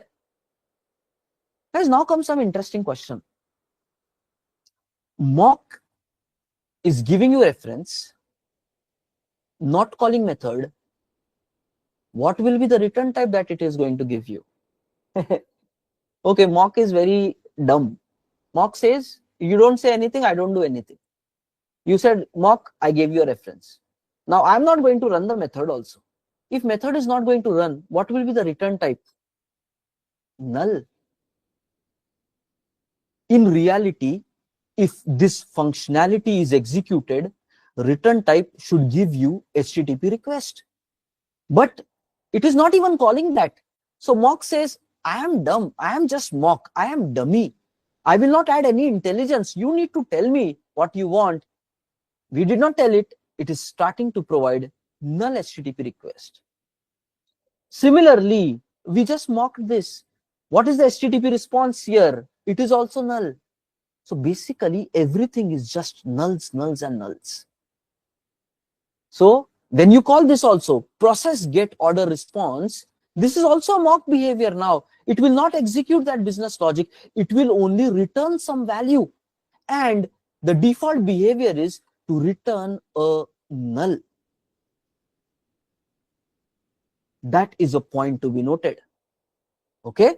So if you have mocked some objects and calling methods on those objects, then by default, null return response. Okay, null return response.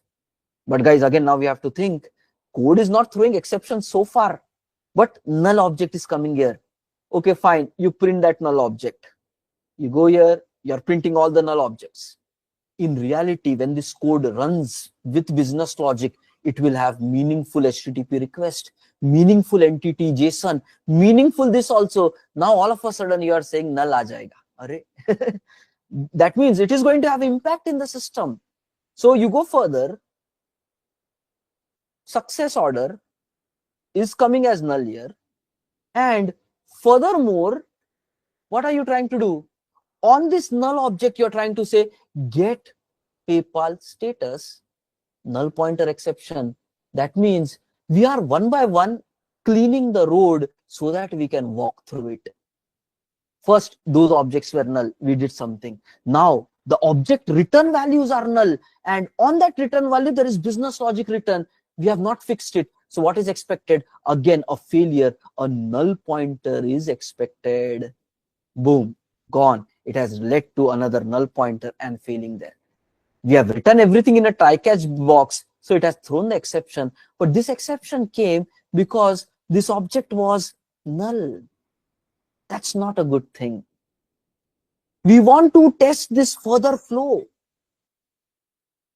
So if we want to test this further flow, this PP order should have a valid object. Then only we can get enum. Then we can do switch. And then we can run this logic. If you run the current code, it will always be null pointer and it will end always in a disaster. So that is our problem. We need to make the flow work. Currently, it's not sufficient. So what is our next requirement? Our next requirement is, okay, this thing, I go here, this should not return null. This is our next requirement. Okay, below call should not return null object reference. It should also have some value. How do you set that? Okay, multiple syntaxes are there. Now you will learn some more syntaxes about mocking behavior. You can define using simple, a new syntax is there, guys. When then syntax. When then syntax. Okay, what does this mean? When this happens, return this. Some when then syntax is there. What we can do is, okay, we want this. Just observe the code. What I'll do is, we can create an object order here. Let's do it in the code itself, okay? Rather than doing it in Notepad, let's go back to our code and apply it in PayPal provider test.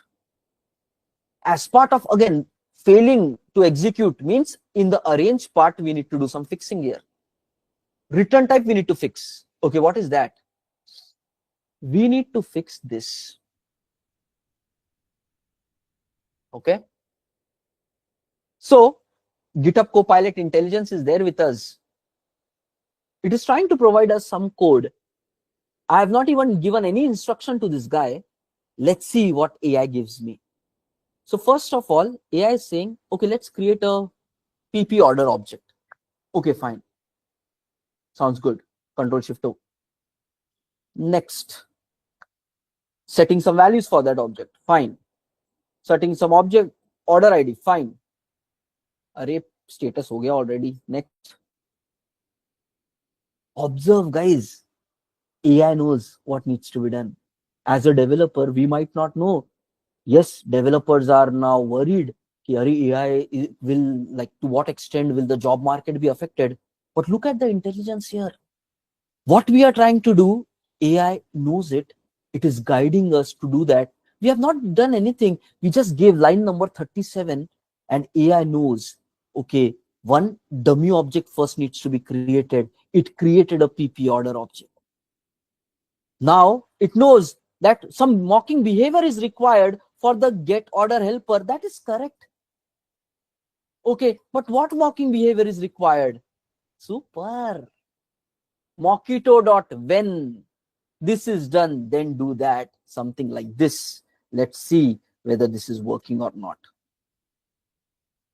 Okay. It mocked the wrong method. We don't want to mock this. We want to mock a different method. So we need to tell that also to this guy. Okay, we need to mock the behavior for get order helper. Basically this one. We need to mock this behavior. Okay, mock the behavior of this.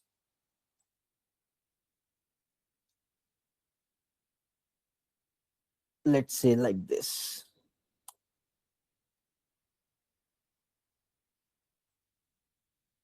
Just see. It's a when then statement. Okay. Just observe, read it. It's very logical in itself. There is a when method. When this happens in your code, then return this when then statement. It's a new syntax. We have to habituate to this when we are mocking.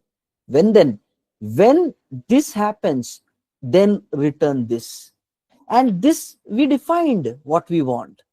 It's a when then syntax, which says whenever on this mocked object you call process get order by passing any reference inside, anything can be okay.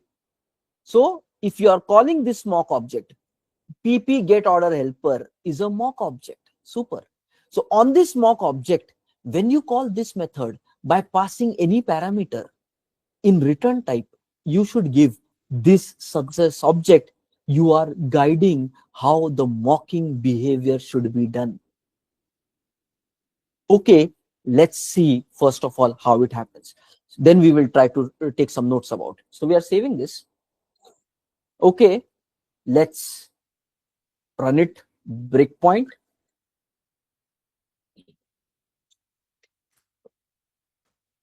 Here we are. Recon transaction. Here we are. We are about to go to this method.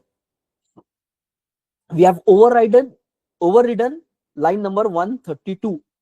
When on this mock, this method is called, we said any means any parameter.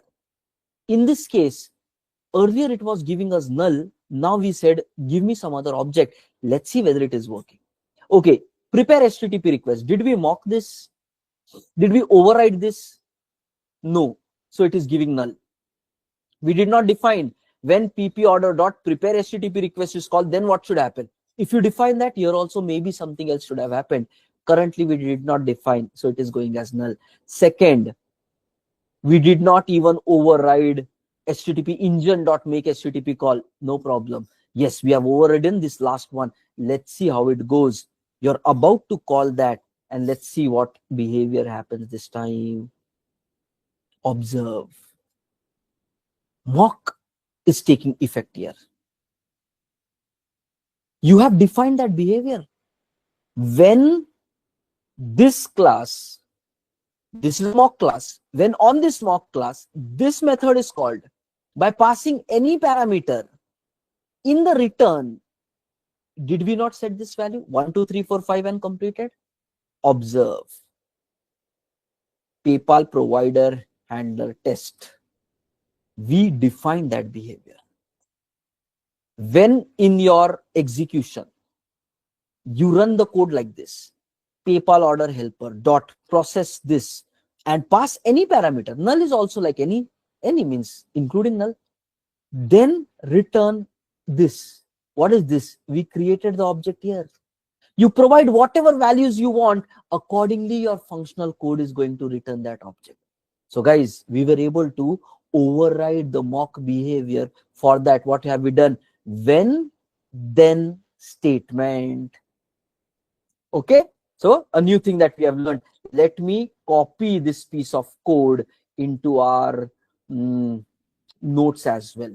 I will attach this code in this entire test class. I will upload it in the Google Drive today, so you can have a reference for this. But are you observing? We are using AI, and if you don't have GitHub Copilot, give the same problem to ChatGPT. It will do it amazing job for you also. Okay, so I'm just putting it here, and then like this. Okay, now you can give this problem statement to ChatGPT. Just you have to give the full context. Okay, this is my class, and then this is required. ChatGPT can accordingly generate the required code for you as well. Okay, or we can just, for demonstration, at least one time, we can give instruction to ChatGPT. Let's try to check it out.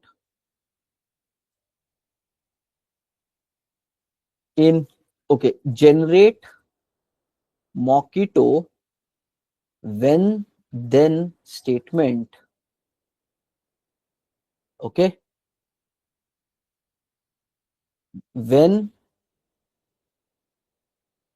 this is called for any input parameter, then some object of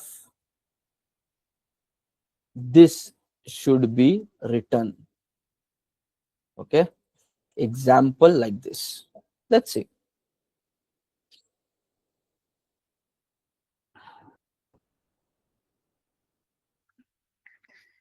Okay, done. Anything is fine. Okay, anything is fine. We can pick up any one of the response. Both of them are giving good answers.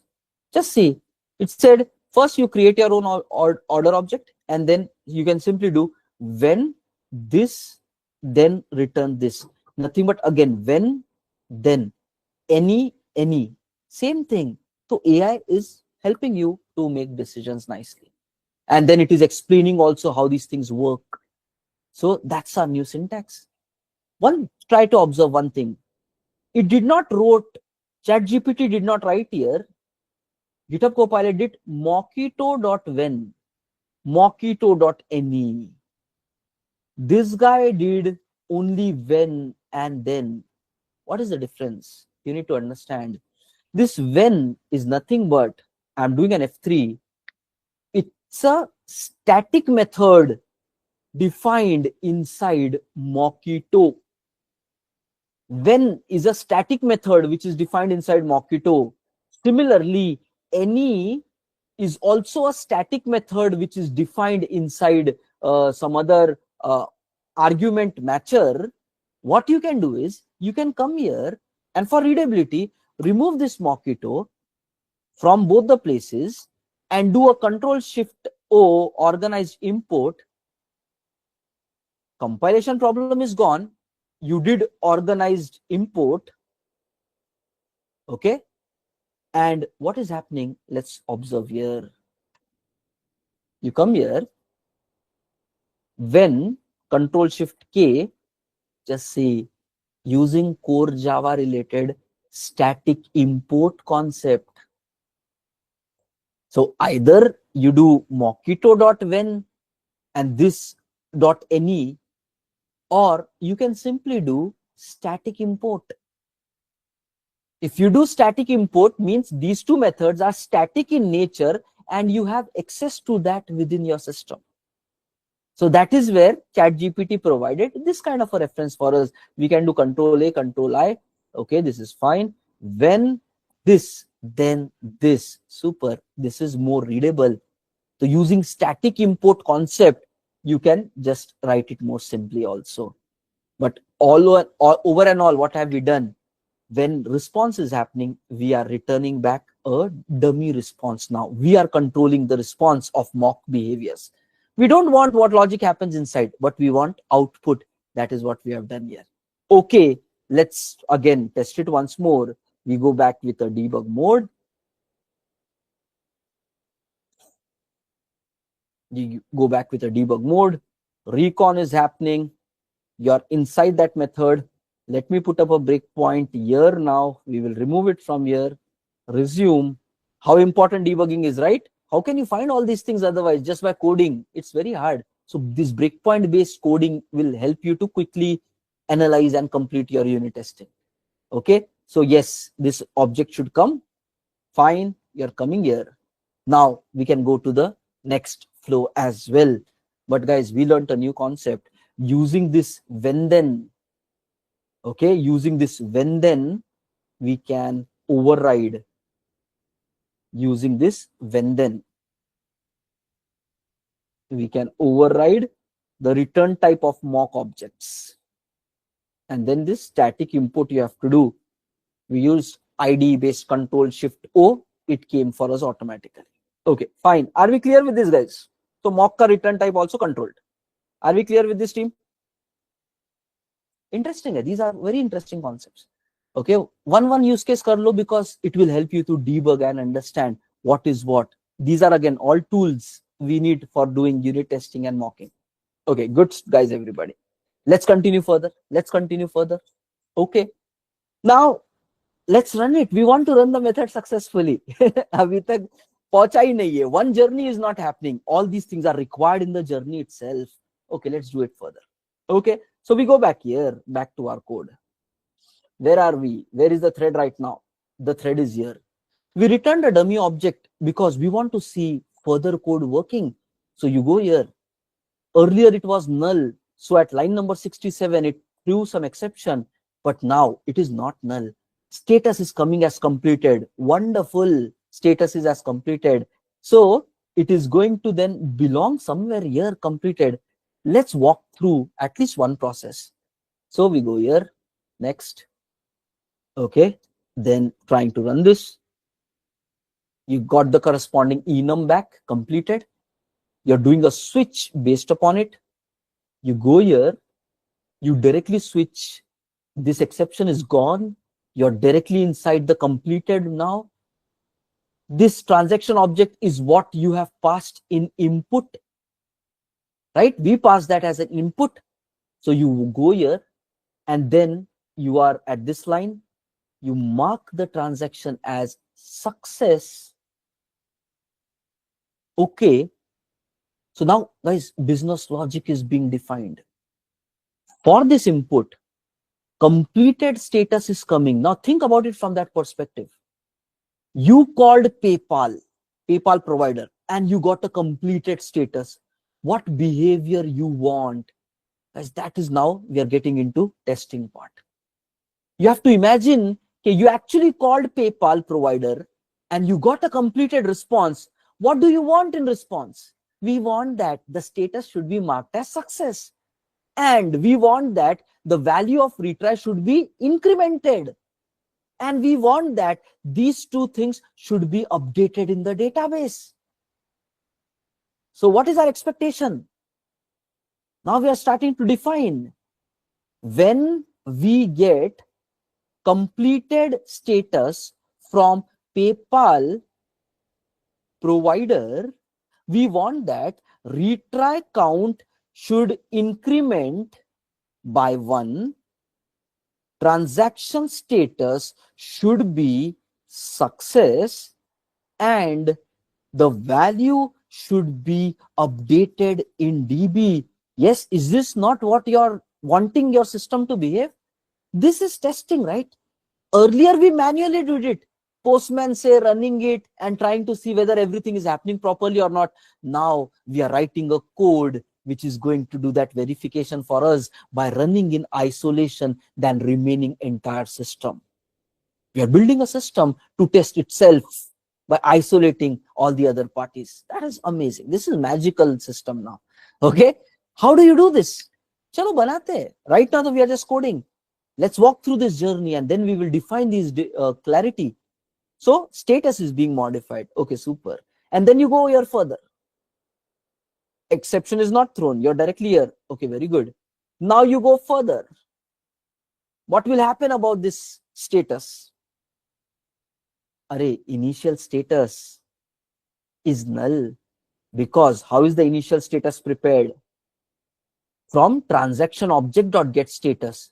We did not define a status. So this is coming as null. So whose fault it is? Developer fault again. We did not define a proper status and then we are trying to compare it. So in reality, here maybe approved or pending might be there. Our test case did not define that approved pending. That is where this functionality is failing. It is now going to fail. It will throw what? A null pointer again. Gone. Thrown. Gone for a toss. Test case is failing, saying, okay, hey, we have a null pointer at this line number. So we need to understand when the functionality is breaking, accordingly, we have to manage the test cases. Right now, why it is breaking? Because initial transaction status object is null. On that, there is certain business logic. How can we set up this value? By populating set transaction status on the DTO. And how we can do that? We simply go here. The way we have handled retry count, now we need to handle transaction status dot set transaction status. We need to set up our system status, which is transaction status enum dot, let's say, pending. You can choose pending, you can choose approve, but a non-null valid data you are setting for your test case. If you set up this data, their null pointer is not going to happen. Okay, we can test it once again. Debug as hit. So case by case, this is called, it goes here, it goes here, you get the object back, you come back here, we can put a breakpoint here, and then you go further. Enum completed. Transaction object is set to success. This is done. Now initial transaction status, value is not null, very good. Current value is success here because we have set the value as success. The business logic we are very able to verify or not? That yes, initially it was pending. We have to do assumption that this transaction data is coming from database. But guys, this business logic can be tested in isolation. You just feed the right input and expect the right output. We are testing how this logic is behaving. So when you give the proper data, the logic behaves properly. So you have to prepare the right data. That is what is arrange phase of writing the test case. Prepare the right data so that your business logic can run the way it is expected to run. And then you go further. Okay, is this equal? No, it is not equal because the value is changing. And what do you do when it is not equal? We call the transaction DO to update in the database and mark it as whatever success with the retry count. But guys, transaction DAO is again an external object. We have not mocked it. It is throwing a null pointer again. So we can go ahead and mock it also the way we did the earlier places. So we go back here and define this also as a mock @ mock annotation. And then we are done with this also. Let's do a restart. Let's do a restart. Okay, now we are here. Next we are here. Next we are here. Next we are here. Okay, continue. Next, next, next. Just walking through, making the flow work. Next, next, next, next, next. Now transaction DAO is a not null value. So basically null pointer will not come. This method is executing successfully. Green. So our basic aim is functionality should run. But is it really working the way we want?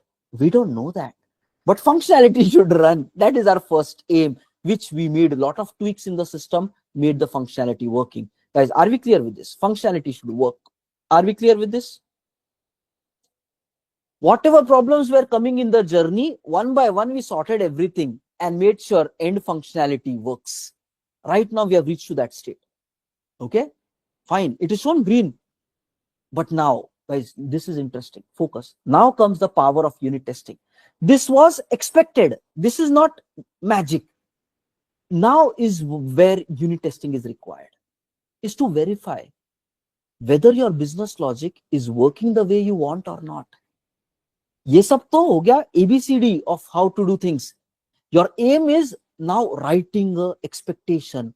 What do you want your functionality? Now comes the actual testing part of unit testing. So far it is making it ready, but now comes testing your functionality. We said, right, code with test code, testing your functionality. Okay, what do you want? First of all, we want that this method should execute properly. There should not be any exception. If there is exception, further code itself does not run. Wonderful. So if there is exception, nothing will run. It will fail anyways. So this method should not throw an exception. What is your business logic expected? When PayPal provider is called and PayPal provider says that the current order is in completed status, then PayPal provider is saying current order is in completed status, then what do you want? How the system should be, how the business logic should be, we need to define it. There are a lot of assertions. We can say assert equals, okay, assert equals expected and actual. Let's see, what do you expect? When this code executes and transaction is successful, is completed, PayPal status is completed, then you expect that for this transaction object, the get transaction status should be what? Success, right? Transaction status enum dot success dot get name. Is this not what we are expecting from our system? When just now, imagine functionality. Forget about unit testing for now. What do you expect? When we are writing recon related code, the step number 1, what is our business logic? Think about the business logic point of view. All this will start making sense to you. What is our business logic? For each payment, we need to call PayPal get order API. Let's assume we called it, and PayPal can give multiple statuses. Now we said when the status is completed, then our status should be success. How we can verify that from code is nothing but by checking this assert equals. It has two parameters, expected and actual. What do you expect? We expect success to happen. Actual means after running this method, what actually happened? And that is where we say transaction dot get status. Actual means let it actually happen based upon the method, whatever it runs. But what do you expect? We expect success to happen. Okay, super. Next, what more do you expect? We expect retry count should be 1. Okay, this guy is intelligent AI. It is filling it up for us. Earlier, retry count was 0. After running your functionality, we want retry count to be 1. Again, you're trying to assert it. For now, let's verify whether these two things are happening as expected. So we save this. We remove all the breakpoints. We remove all the breakpoints of the system. We add a breakpoint at this place. That's it. And let's just run it once more. So this is where now you start defining. Okay, when you give completed, what do you want from your system? Okay, we want that transaction should be in successful state and retry count should be incremented by 1. That is what we want. And let's see whether it is happening. Yes, assert equals means it will check whether this value is equal to this value. And then you run this. And what we see, yes, it is working.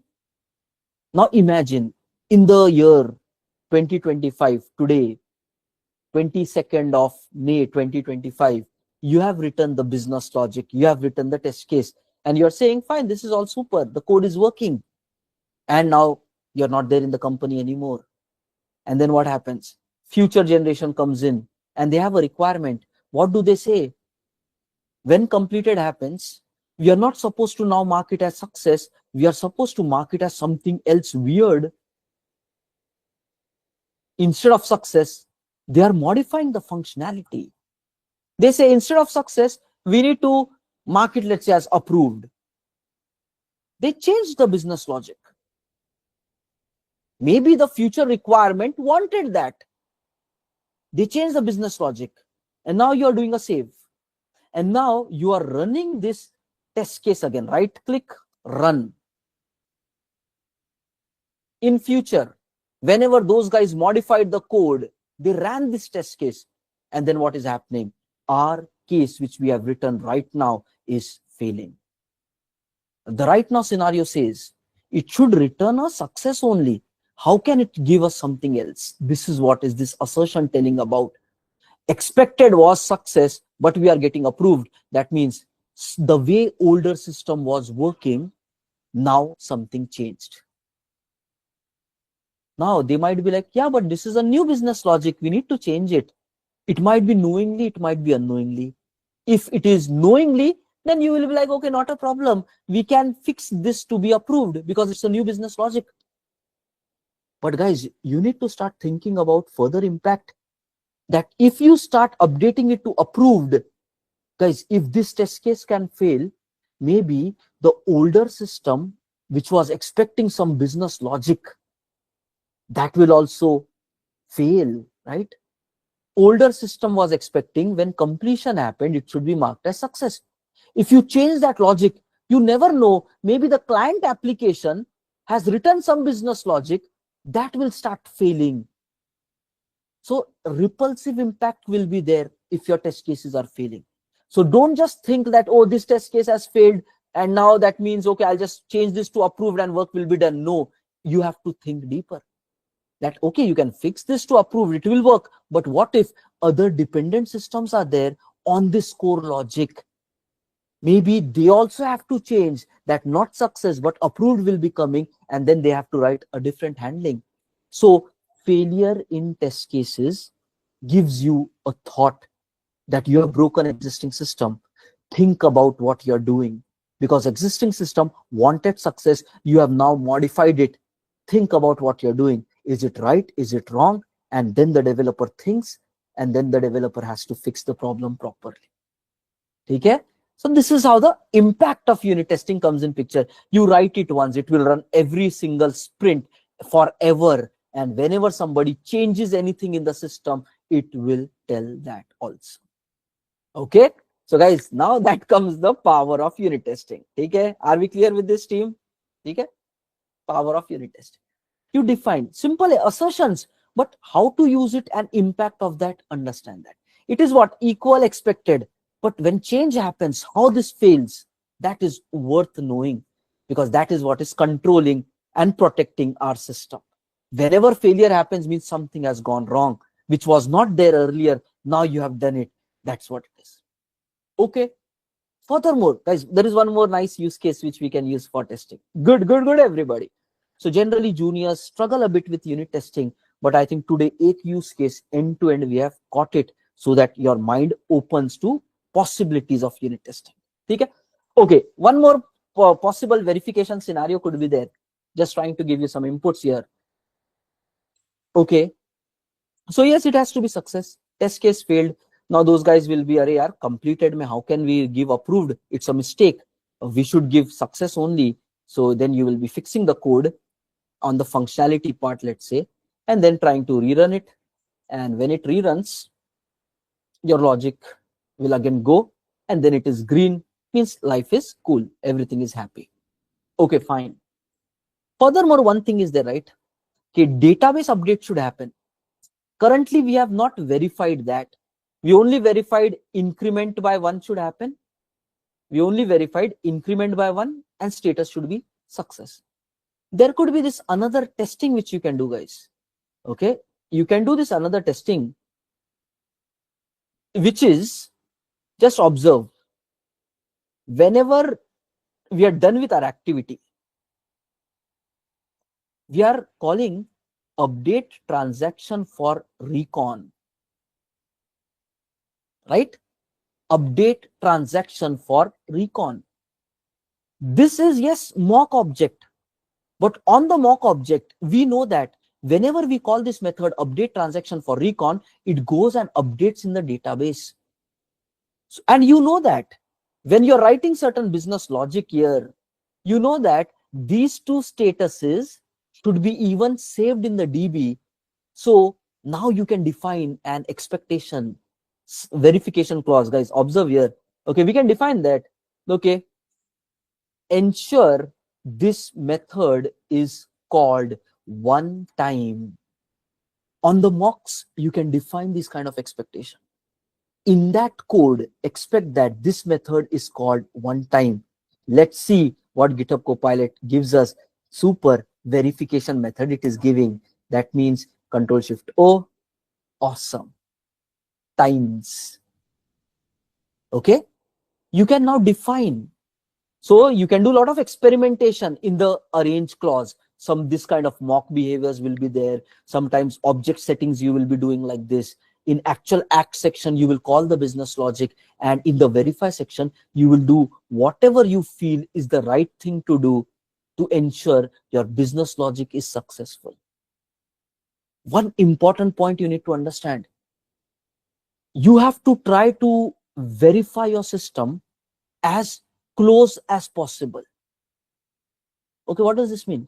When you're calling this business logic, whatever your use case says, try to test it as maximum as you can. For example, this was a possibility that this should be tested. So we added it here. Now, as a junior developer, you might only do this one line and not write these two and feel, okay, you are done with your case. Test case will run. It will be maybe proper also. But just imagine, what if in future, somebody does not increment the retry count, or somebody does not write the DB update logic? Even though the problems were caused, your test case cannot find it. This is important. If you write incorrect or incomplete verification clauses, even though you are writing test cases, your system will break in future, still your test cases will not find it. So writing incomplete cases, handling less scenarios means you have done bad unit testing.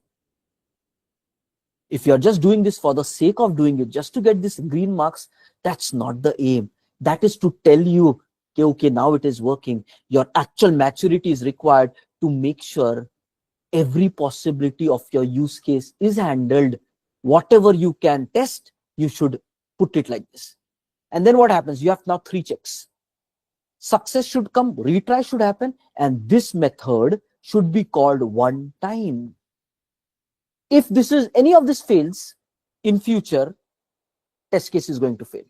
If you don't write these checks, in future, if they forget to make a DB call accidentally, still your test case is not catching it.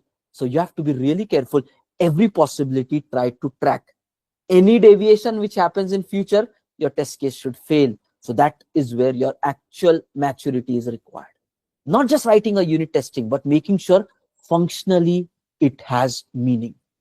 When we added that, it was calculated one time, so it is running successfully.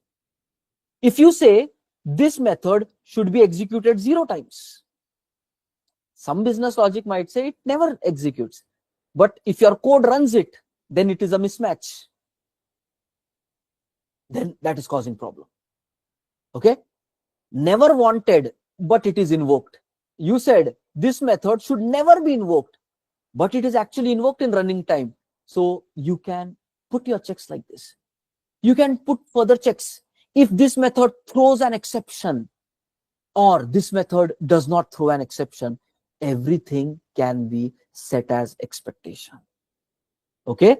So this is how you check the functional cases and try to protect it, safeguard it as maximum. And that is what doing all this so far was just learning core Java, syntaxes, annotations, and how to do it, maybe a framework learning. But making it functionally work is what we have learned today as well.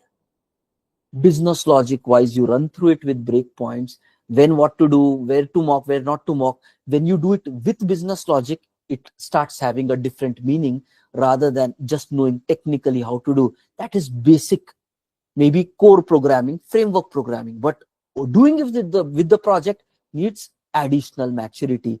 That's what we tried to highlight today. I think most of you might be knowing unit testing and all, but not from the perspective what we have discussed today. Okay, some gaps might be there in understanding. Try to bridge up all that.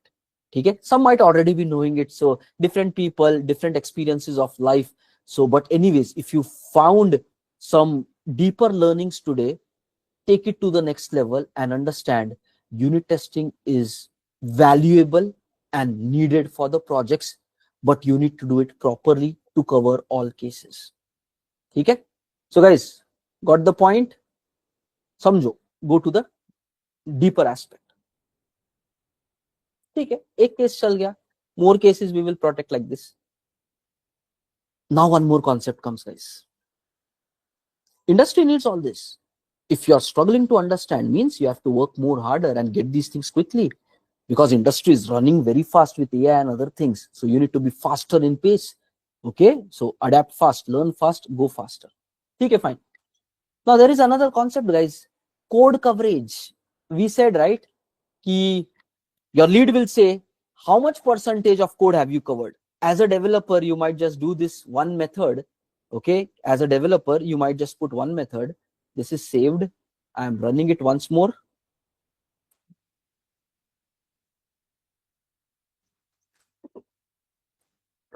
Chal gaya.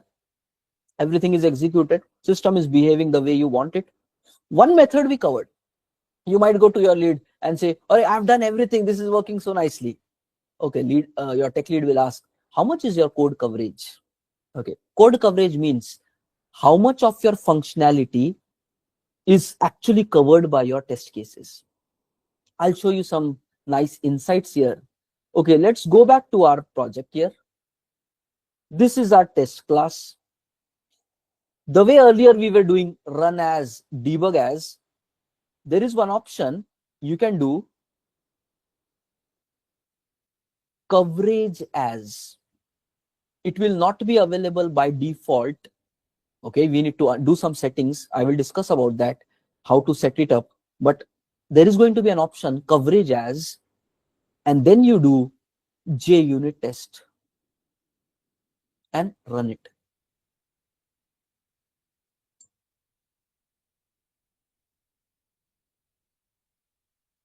What happened?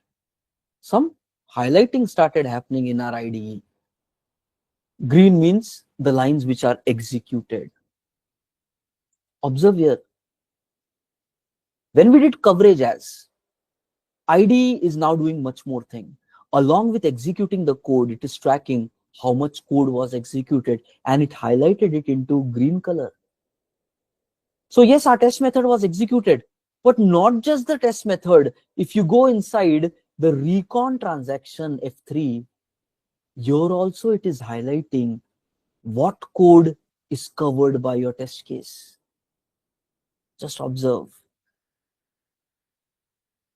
It is very clearly saying that you have written code which covers this initial line, gets inside maybe this get order from PP, and in get order from PP runs all the code and then comes back. And this is what we have tested with the switch condition, goes to the completed box, then runs till this point, and then comes back after this, and then matches this case and returns this. Correct. We have tested only this much. Code coverage tells that you have not tested remaining of the scenarios. So as soon as you go to your tech lead and say, hey, I have written the test casing, it is working fine, he says how much coverage you have. And this will tell the truth. How many lines are tested, how much is not tested. It will tell scenarios. You have not thrown an exception here. So you have not tested how this exception scenario works. You have not tested the count becoming 3. So you don't know how this scenario works. You did not test this related piece of code in the end. You have not tested requirement like this. You have not tested requirement like this. You have not tested capture calling also. So code coverage tells the truth. How many lines of code is actually verified versus how much is not verified. And not just in terms of lines, guys. It is going to tell us the truth in terms of, there is this nice coverage related tab which comes in the bottom, coverage. In terms of metrics, it is going to tell. All the code which we have done in processing service, only 16% is covered in code coverage. Remaining is not covered. Your tech lead will be, Sale, 80% code karna tha. You have done only 16% code coverage. Where is your rest of the code coverage? So now you need to be like, okay, my lead is not approving my request because I have not done enough code coverage in my system. Okay, and then you go expand this project, and then it is going to tell you where what is happening. In your actual system, only 13% is covered in code coverage. Line by line, file by file, it keeps telling.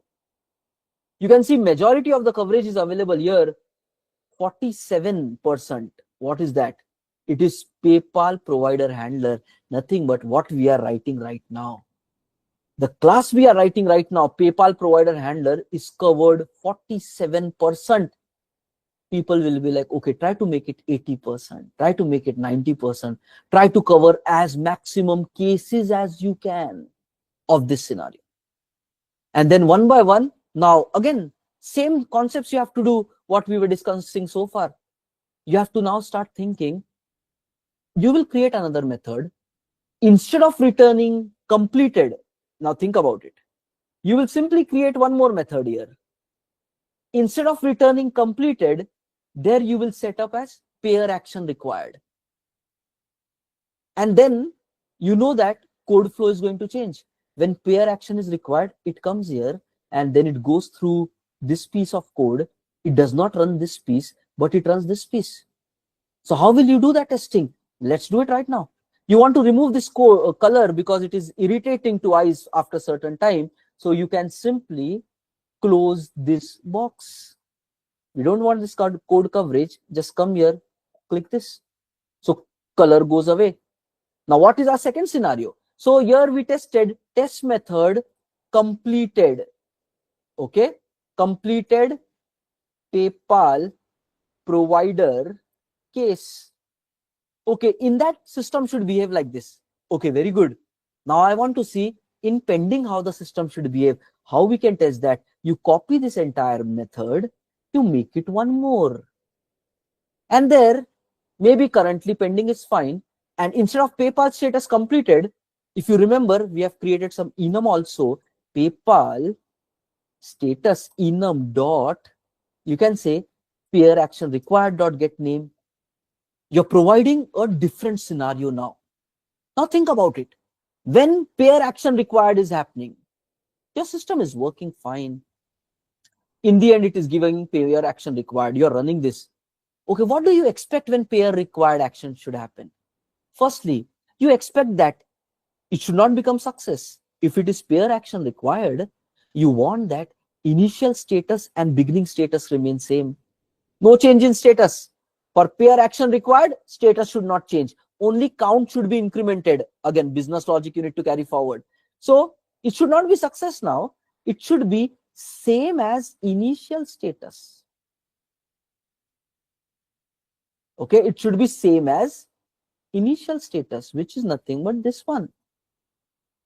Retry count should still be incremented and it should still update the values in the database. This is what is your expectation, but this is not completed, but pair action required case. Pair action required case. This is how you can make changes and cover now more code. Okay, can we test this? We saved this.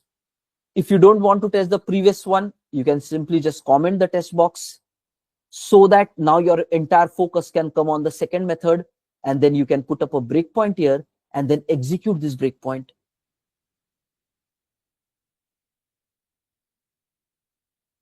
Okay, you come inside recon transaction, get inside that method, step into, just move through it. We tested all the earlier box anyways. We have solved a lot of problems already. So when you write second test method, it will be easy to write compared to writing the first test method. First time is going to be hard. Second time becomes so easy. Copy, paste, make some tweaks. Get order you are calling. But this time you have mocked that return should be pair action required, because now you're interested to verify this piece. Okay, fine. You're going inside that. Yes. Then it comes here. Both of them should be same. So this logic should not execute here. So both of them should be same. It is ignored. Okay, get retry count and exception. Maybe it is not an exception case. Max retry also case we are not testing. So it should skip this. And yes, this should be executed because increment count should happen in DB. So this is also fine. You go back. Code is executing successfully. You are asserting initial status, current status should be the same. Yes, it is the same. Retry count should be incremented by 1. Initially it was 0. You're making it 1. Again, expectation is matching. You want that value should be updated in DB. Yes, it is executed. Now this is also done. And now you can say, yes, this case is also executed. By this way, case by case, you test bigger system. Okay, when you run both of these two in parallel, this also in test, this also in test, save it, go to project, coverage as, code coverage, JUnit test. It starts executing both the cases one by one. While executing both the cases one by one, observe here, when you go to the recon, now it highlights bigger set of cases. Earlier it was highlighting only completed case. Now it highlighted even pair action required case. Earlier it was running only this box, not the last part. Now it is doing last part also. That means you wrote one more test case to cover more scenario. Still, is it 100%? No, it is not. How we can see? We can go here, we can go to our code coverage from the bottom, and then we can see it here. You go, you expand. Currently, it is 57% completed. That means you wrote some more logic to test more scenarios, but still it is not 100%. Okay. So guys, that is where code coverage comes in picture. So let's take a few notes about it. Okay. You can use code coverage to define or to identify how much portion of functional logic is covered via your unit testing code. Okay, super. Next, how do you do this? You need to have a plugin capability, guys. By default, it is not going to be there. Maybe some of the latest IDEs might have it. If not, you have to explore and add some plugins. You can go to maybe help, Eclipse Marketplace.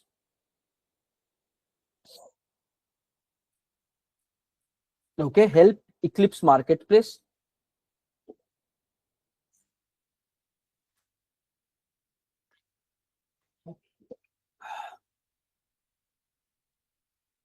Okay. Last time, if you remember, while SonarLint we were showing, then Eclipse was having some temporary problems, look like that time. Currently, it is working. Let's see whether SonarLint is available.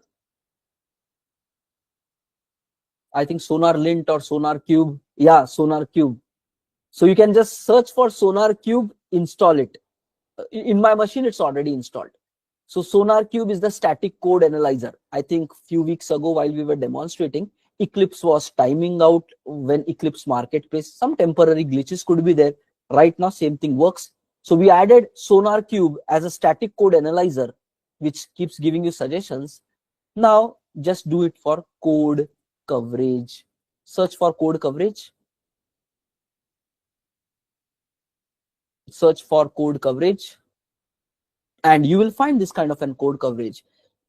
Okay. ECL EMMA Java code coverage. You can just install it, and then maybe IDE restart might be required. Once you do that, this right click coverage as capability will be coming, and this bottom panel will also start coming up for you. Okay. So already in the session notes that we will be sharing with you, here some screenshot of that is available. Maybe the version might be different, but just search for code coverage in Eclipse Marketplace and you will have it. Okay. Furthermore, in this document, some basic bullet points are available, which we discuss all throughout the today's session. How to write a basic test case, inject mock, extends mockito, @mock, @test. How to write a test method, arrange, act, assert scenarios. Next, for each of the section, arrange, we have given certain examples. Some examples of how expectations can be set up. Right now we use AI and whatever we were needing, we filled up, but some examples are there for you. Multiple variations could be there of when then. You can make throw exception also. Okay. Apart from simple when thens, you can do throw exceptions. Apart from directly having only any there, today we wrote any. Sometimes you might have to use any string, any int. So we can use things like that also. JSONs and those kind of predefined classes can also be mocked. Okay, so a lot of behaviors can be possible, and some examples of that we have specified here. You can play around with it, and then even for assertions, some exceptions, some assert statements are there. So some sample, even this verifying count example is available here. Okay, so this document is going to help you with nice pointers there. Okay, guys, are we clear with this? एक और one demonstration we'll do. The code coverage topic also, it will tell you, and you have to keep adding more and more code to cover more cases. Okay. Now, thoda sa, let's do some magic. Okay. The magic of AI. Let's do some magic. Okay. So guys, everybody stay focused. We did 3 hours of learning unit testing, understanding the concept. That is the foundation work. Once you understand all this, remaining things are easy. Okay. What we are going to do now, we will use the power of AI, which simply says, we will give our functional class to AI, we will give our test class to AI, and we will say, cover every possibility. Write best test cases that can be possible, cover every possibility, and give me the final test class. Let's see what AI comes up with. Okay? So let's do that. What we took 3 hours to understand and then do some work with that, let's ask AI to just do it. Okay, and then let's see what magic happens. Okay? So we go here. This is our main functional class. So we will copy this entire class. Go to ChatGPT. Okay, and then we say, I am providing you, let's see to what extent it is complete. I am providing you with one functional class and its corresponding test class. Okay, rewrite the entire test class so it covers maximum 100% code cases. Build strong unit testing as much as possible. Okay, follow same technical practice that is there in the current test class. Nothing but, guys, there are some multiple ways of implementing unit testing. We want it to follow as closer as possible to whatever we have done right now. Okay, @mock, inject mocks, and all of that. Okay, follow same technical practices that is there, okay, in the current test class. Okay, let's see what comes. So functional class is this one. Okay, next test class, we will just give this one, test class. Okay, let's give this one. Let's see what this guy does.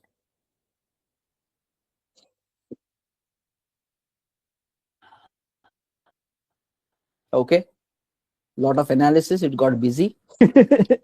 Let's see.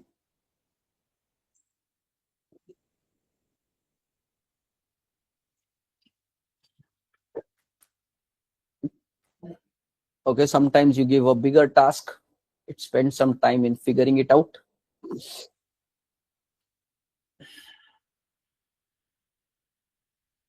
Hope this request does not time out. Whoa, it is internally doing some Python based coding. Super. Guys, while we click there, just see internally it, now this is what we are talking about, AI agents, right?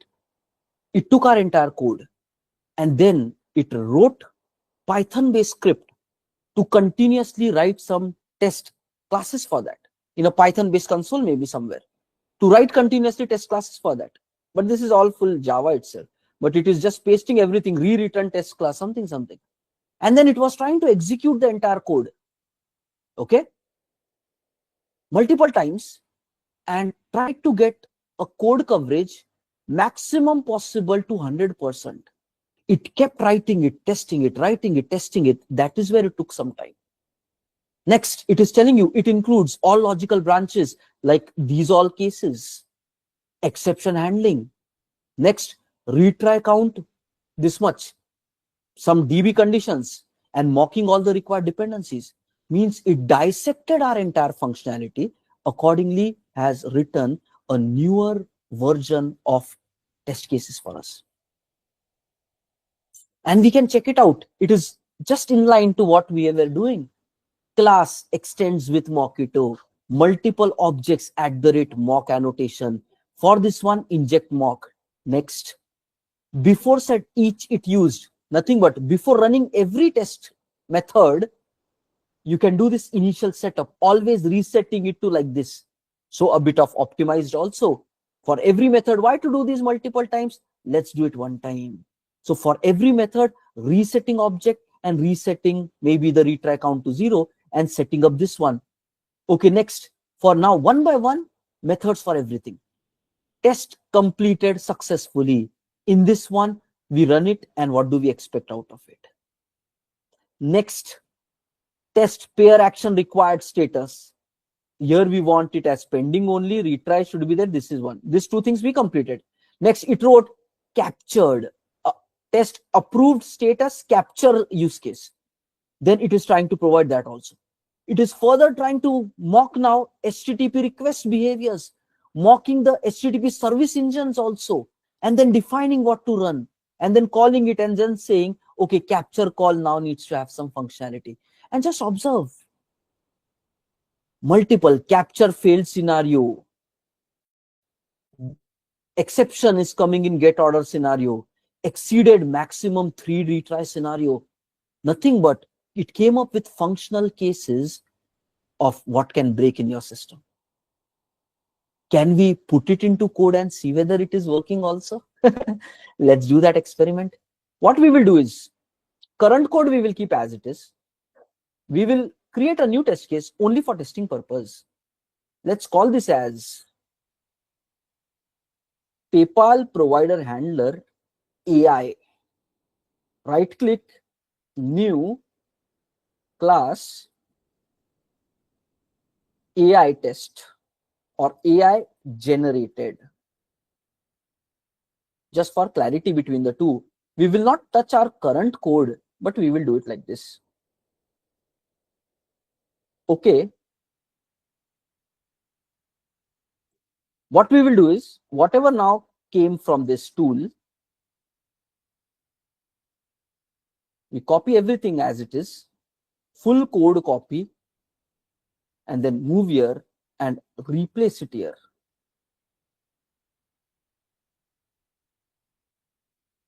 Correct the packaging. Class name we modified to something else. So take the class name which we have. Save. There is no compilation problem. So AI has done good job with multiple methods being implemented, not having any compilation problem. But is it executing? Let's test that. And it is completely in line to the way we have worked on so far. It wrote a bigger business logic. What we will do here is, now we will go ahead with saying AI generated cases, right click, simply straightforward, run as JUnit test case. Let's see what it does. Boom. Guys, सारा कुछ हो गया. Everything is executed. Every possibility is successfully executed. So much of code it has written. Maybe it all makes sense. Functional logic we did not replace. So it is our functional logic only. We added only test class and it is working. Means all these cases were fine. Every assertion worked successfully. There is no failure. Can we do coverage as now for this AI generated code? Right click, coverage as JUnit test. Let's see what happens.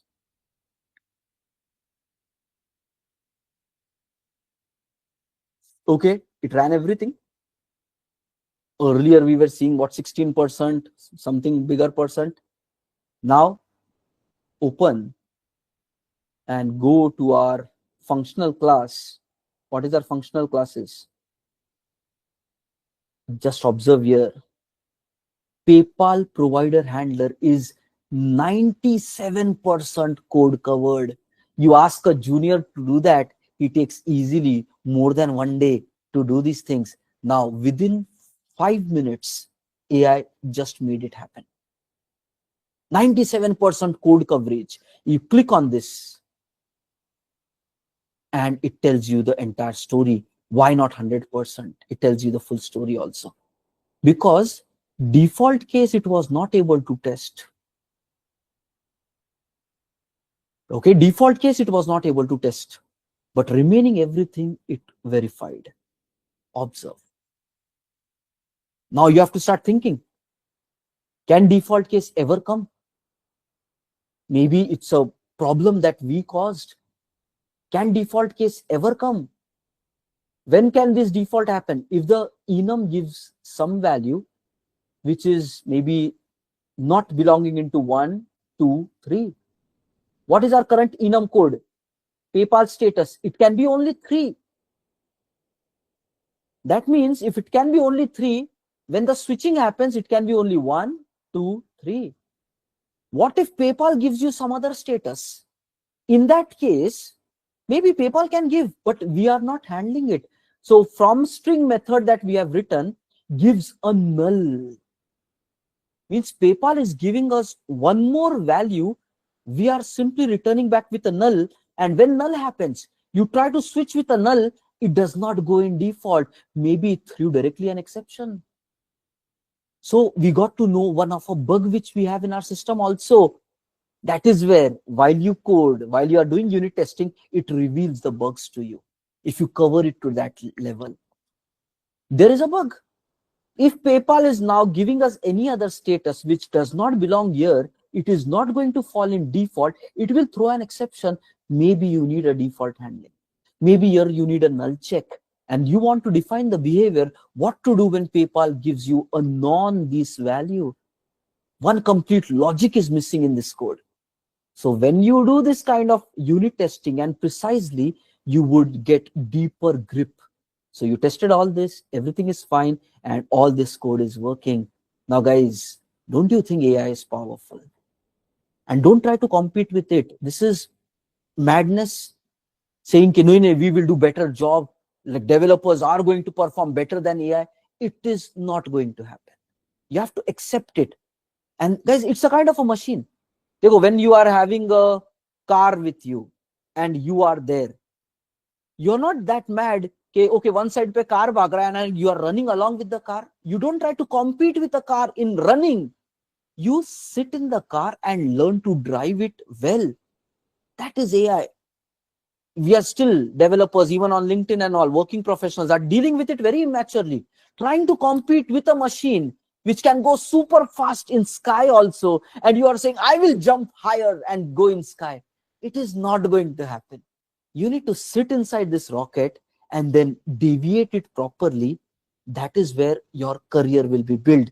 Not by saying, I don't want to use the rocket, then forever you will be on the planet only, never taking off from the ground also. You have to make some smart decisions with your career. It is a big change. It can do so much. Being afraid is not an option. Learn to drive a rocket quickly. Sit inside, start flying to great heights. That's the possible career future and a big change that the world is going through right now. And those who don't adapt to this wave, they will have really hard time having a career also. And not just in development, it is going to impact all the industries in different manners, sooner or later. So don't think decoding chhod ke kuch aur karonge, there you will be safe. No, it is going to hijack all the industries, all the top industries which are driven by software and technology. Everything will be taken care by AI. Jobs will change, roles will change. So running away is not an option. Becoming afraid is not an option. We have to learn how to drive this AI vehicle and start adapting quickly. What we learned. But guys, imagine what time we spent 3 hours together. That depth was required so that you can understand what is being generated and given here to you. Without that, catching all these things will still be a nightmare. So basic coding, understanding, that will still be deeply required. You cannot blindly just take copy paste and say to lead, I don't know what code it is, but it is working. No, such developers will not be valued. You need to know what is happening, going to the code and understanding now each test method, what was generated by AI, what is the purpose, what is verifying. And if something is not up to the mark, maybe making some modifications there and then trying to do it right. That is where is riding the wave of AI and doing something good with your careers. Okay? So understand the power. This practical demonstration was required so that your eyes further open. These are not just words, it is practically changing the way we develop. Clear, guys? Good stuff, everybody. So today AI से भी generate करेंगे. You will also do it. Know what is what and do good with your careers. ठीक है? Let's take the attendance. Tomorrow we will connect for recon related. And guys, we have some short surprise. Today evening at 8 p.m. also we will have maybe 1 hour connect. ठीक है? If you are available today evening 8 p.m. then join. If not available, no problem. Recording will be there. We will not track a separate attendance, so no need to worry about that. But we have only 2 days for week 7 to end, and we have 2 topics to do, so we cannot skip any of the topic. So today evening, our next connects will be, guys, today evening 8 p.m. to 9 p.m. mostly 1 hour. Here we are going to discuss working with logging. Logging is important for projects, for interviews also. We will discuss logging, and then tomorrow is the final day, week 7, day 5, where we'll be discussing about Redis cache, and one practical use case of our project will be implemented. Both the topics. This is tomorrow, 10 a.m., the way we regularly connect. But today, one special topic is also going to happen. If you are not available, no problem. Recording will be available. Attendance is not going to be tracked. So you just continue with our day-to-day morning attendance. That is good enough. Okay? So, but yes, all the very best. 2 days to go, and make sure you target your 5 or 7 demos. Okay? Please complete that, and then we will accordingly process the completion letter. Good stuff, everybody. Chalo. So I think this is really fun. You guys are born in a different time, and a big change in the world is happening, and people are figuring out what to do. So it's not yet finalized. Okay. Chalo, let's go. Let's take the attendance. I can understand it is scary. Okay, and I'm not ignoring that. We are all scared and afraid. What will happen? Everybody has that fear. Okay, and I'm telling you the truth. It worries me. Okay, but I know okay, what facts are required in order to survive in the future, to the best that I can analyze. Okay, so I'm not saying that I'm perfect in all my analysis, but whatever I can analyze, in that I can tell a few conclusions, and that's what I have already shared in the journey. Bottom 50% of non-good people from IT looks like they will lose their jobs. Top 50% ka rahega market. We don't know for how long, but at least for the next 5 years, top 50% will be required. And I feel they will go for even more longer term also. So our target should be to belong in top 20, top 30%, so we can have a great career. And still, lot of money will be there. People should use these tools responsibly. So career can be great, but not if you are struggling. You have to work more harder, belong into the top layer. Wahan pe there is great possibility. And I know this because current people in IT are also not that good. So don't think current IT itself might occupy the entire working window. No, it is not going to happen. Many current people are not that good. Second, I told already, market is always open to hire entry-level people because they are willing to work more hard. They are more passionate, more dedicated. Senior members may spark dies down for many of the people. They become bored. They take work for granted. Other problems of their life starts taking over. So beginners are more productive and result oriented. So always new, fresh people will be required. Even before AI, we wanted to have new guys because they come with nice spark energy and like kar denge, right? Even with the times of AI, new guys will be required. Don't think existing people of IT itself will occupy all positions. Not possible. New guys will be required, but top quality mein raho, and still it will take time to do the full transitions. But changes have started to happen already. Okay? There was a company, I think you might have heard, just I think day before itself a news came. Few years ago, it made a decision. We will lay off all employees and have only AI tools.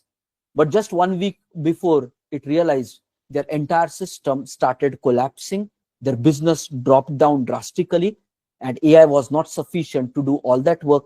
They have now made decision to hire humans again because they have their own role. So AI plus we should work together, but you need to learn how to drive it well so that business also does good, career also does good. It is required. Okay? And this another point, Earl Nightingale said this very amazing point. Remember this always. Okay, jobs don't have future, people do. This is a very important statement. Digest it. Jobs will change. The way we work, the industry works, the tools works. It doesn't have a future. Nothing is going to last forever. Everything changes. The way things were happening 10 years ago was different. Today is different. What was happening 50 years ago was different. Jobs don't have a future. Guys, now do you know this fact? Okay. When Henry Ford came up with this car invention, motor bikes and car invention, at that time in the entire road, these horse buggies were happening, right? Some of you might have heard that story. Horse buggies were happening. When he came up with this motor and all this innovation for the first time, majority of the people opposed it. There also, change is going to happen. The world doesn't stay static. Everybody, majority, governments, this, that, opposed. What were the concerns? When horse was running on the road, okay, horse does this horse shit. Every day morning, it used to just shit on the road also. There were jobs at that time, people coming and cleaning that. Now people were worried, if cars come in, there is not going to be any shit on the road. What will we clean? So worry is always there. We are advanced human beings now. We need to understand that change has happened always in the history. Right now also one change is happening. The way software development principles were there, it is now changing to a different future. So jobs don't have a future. Jobs will change. It is their work to change. But still, something which is unavoidable, like motor cars came in, bikes came in. It was something which cannot be stopped. Revolutionary changes. It took an effect and the entire globe has it now. Do you know this thing? Okay. Do you know this? Even this was a situation in the Indian market. When IT was about to start, for getting laptops into the country, we were not even manufacturing it. For getting laptops from abroad into our country and getting computers so that we can work, everybody were even objecting that. Okay, if laptops and computers come in, then what will happen to our manual data entry job, paperwork and all? Everybody was scared, even at that revolution. Governments were not really encouraging that. Governments were like, okay, yeah, people problems are real. How will so many unemployment happen? What will happen with that? But some of the big industries of the Indian companies, right now there are some big industry in Indian market, they took a stand. They justified to the government why it is required to have this computing power. Otherwise, our nation will be left behind. And then government was onboarded with the idea. And for getting even some smaller computers, there was so much of convincing required to the people, to the government, to so much, and then pay higher prices and get computing. Everybody was opposing. Right now also similar wave is there. AI is there. Changes are happening. Ways will change. But you cannot fight these changes because it is going to happen. And if you don't adapt it, you will be left behind the way the one without a computer is now left behind in terms of computation power. Nowadays, right, our phones are so powerful, right? Initially, if you read this, the first rocket which landed on the moon, the capacity of processing and memory which was there in that, more than that is there in our phones right now. So these are inevitable changes. It will happen. AI is going to happen. It's already happening. And it is wonderful. Okay? It is going to change everything. Adapt, embrace. Otherwise, it will happen whether you like it or not. If you adapt to it quickly, you will be up in the curve. And that's where your career possibility will be there. If you become the last person to change and be afraid of all this, take the incidents of the history. Change is always going to happen. You are facing one of this kind of change. How will you know all this? Once you grow your knowledge, once you read more, understand how the world has been operating and what can happen in future, you will realize deeper level to make some smart decisions with your life. Okay? That's where we said, when we said about a career topic, read books. 2000 people who lived before us, or even more thousands people, they have summarized their knowledge in books. History will tell you and teach you a lot if you do it in a proper manner. Learn from the perspective of adding value to your life and making decisions. Like I made a mistake during my schooling time, learned history for passing the examinations. That kind of history is useless. Learn history so you understand what happened in the past. Can it happen again? And how do you really see if a variation of that is happening? And then can you have a way solving that problem by learning the mistakes which people did in the past? That's how you have to learn history, right? It's different. Not just our books and kings and queens, but technology is also history. Market crash is happening, real estate crash happening is history, new technology coming, history. So you have to learn all that also, so you can make smarter decisions. Okay, chalo, thank you everybody for your time. Upgrade yourself. Future is bright and it is going to be better than what we are today. Be a part of it, not scared of it, because change is happening. Jobs don't have a future, people do. And if people are having a future, we will be doing something in future. Market will shape accordingly. Something will definitely happen. Don't be scared. ठीक है? Become in the growth side. कुछ ना कुछ life में बढ़िया कर लोगे. ठीक है? चलो, thank you everybody for your time. Have a great day. See you guys today evening 8 p.m. and tomorrow morning 10 a.m. ठीक है? Thank you everybody. Take care of yourself. Bye-bye. Bye everyone. Bye everyone. Have a great day, guys. All the very best. Do practicals of unit testing today. Okay? Thank you all. Stopping the stream. Chalo guys, take care of yourself. Stopping the recordings and have a great day, guys. Bye-bye.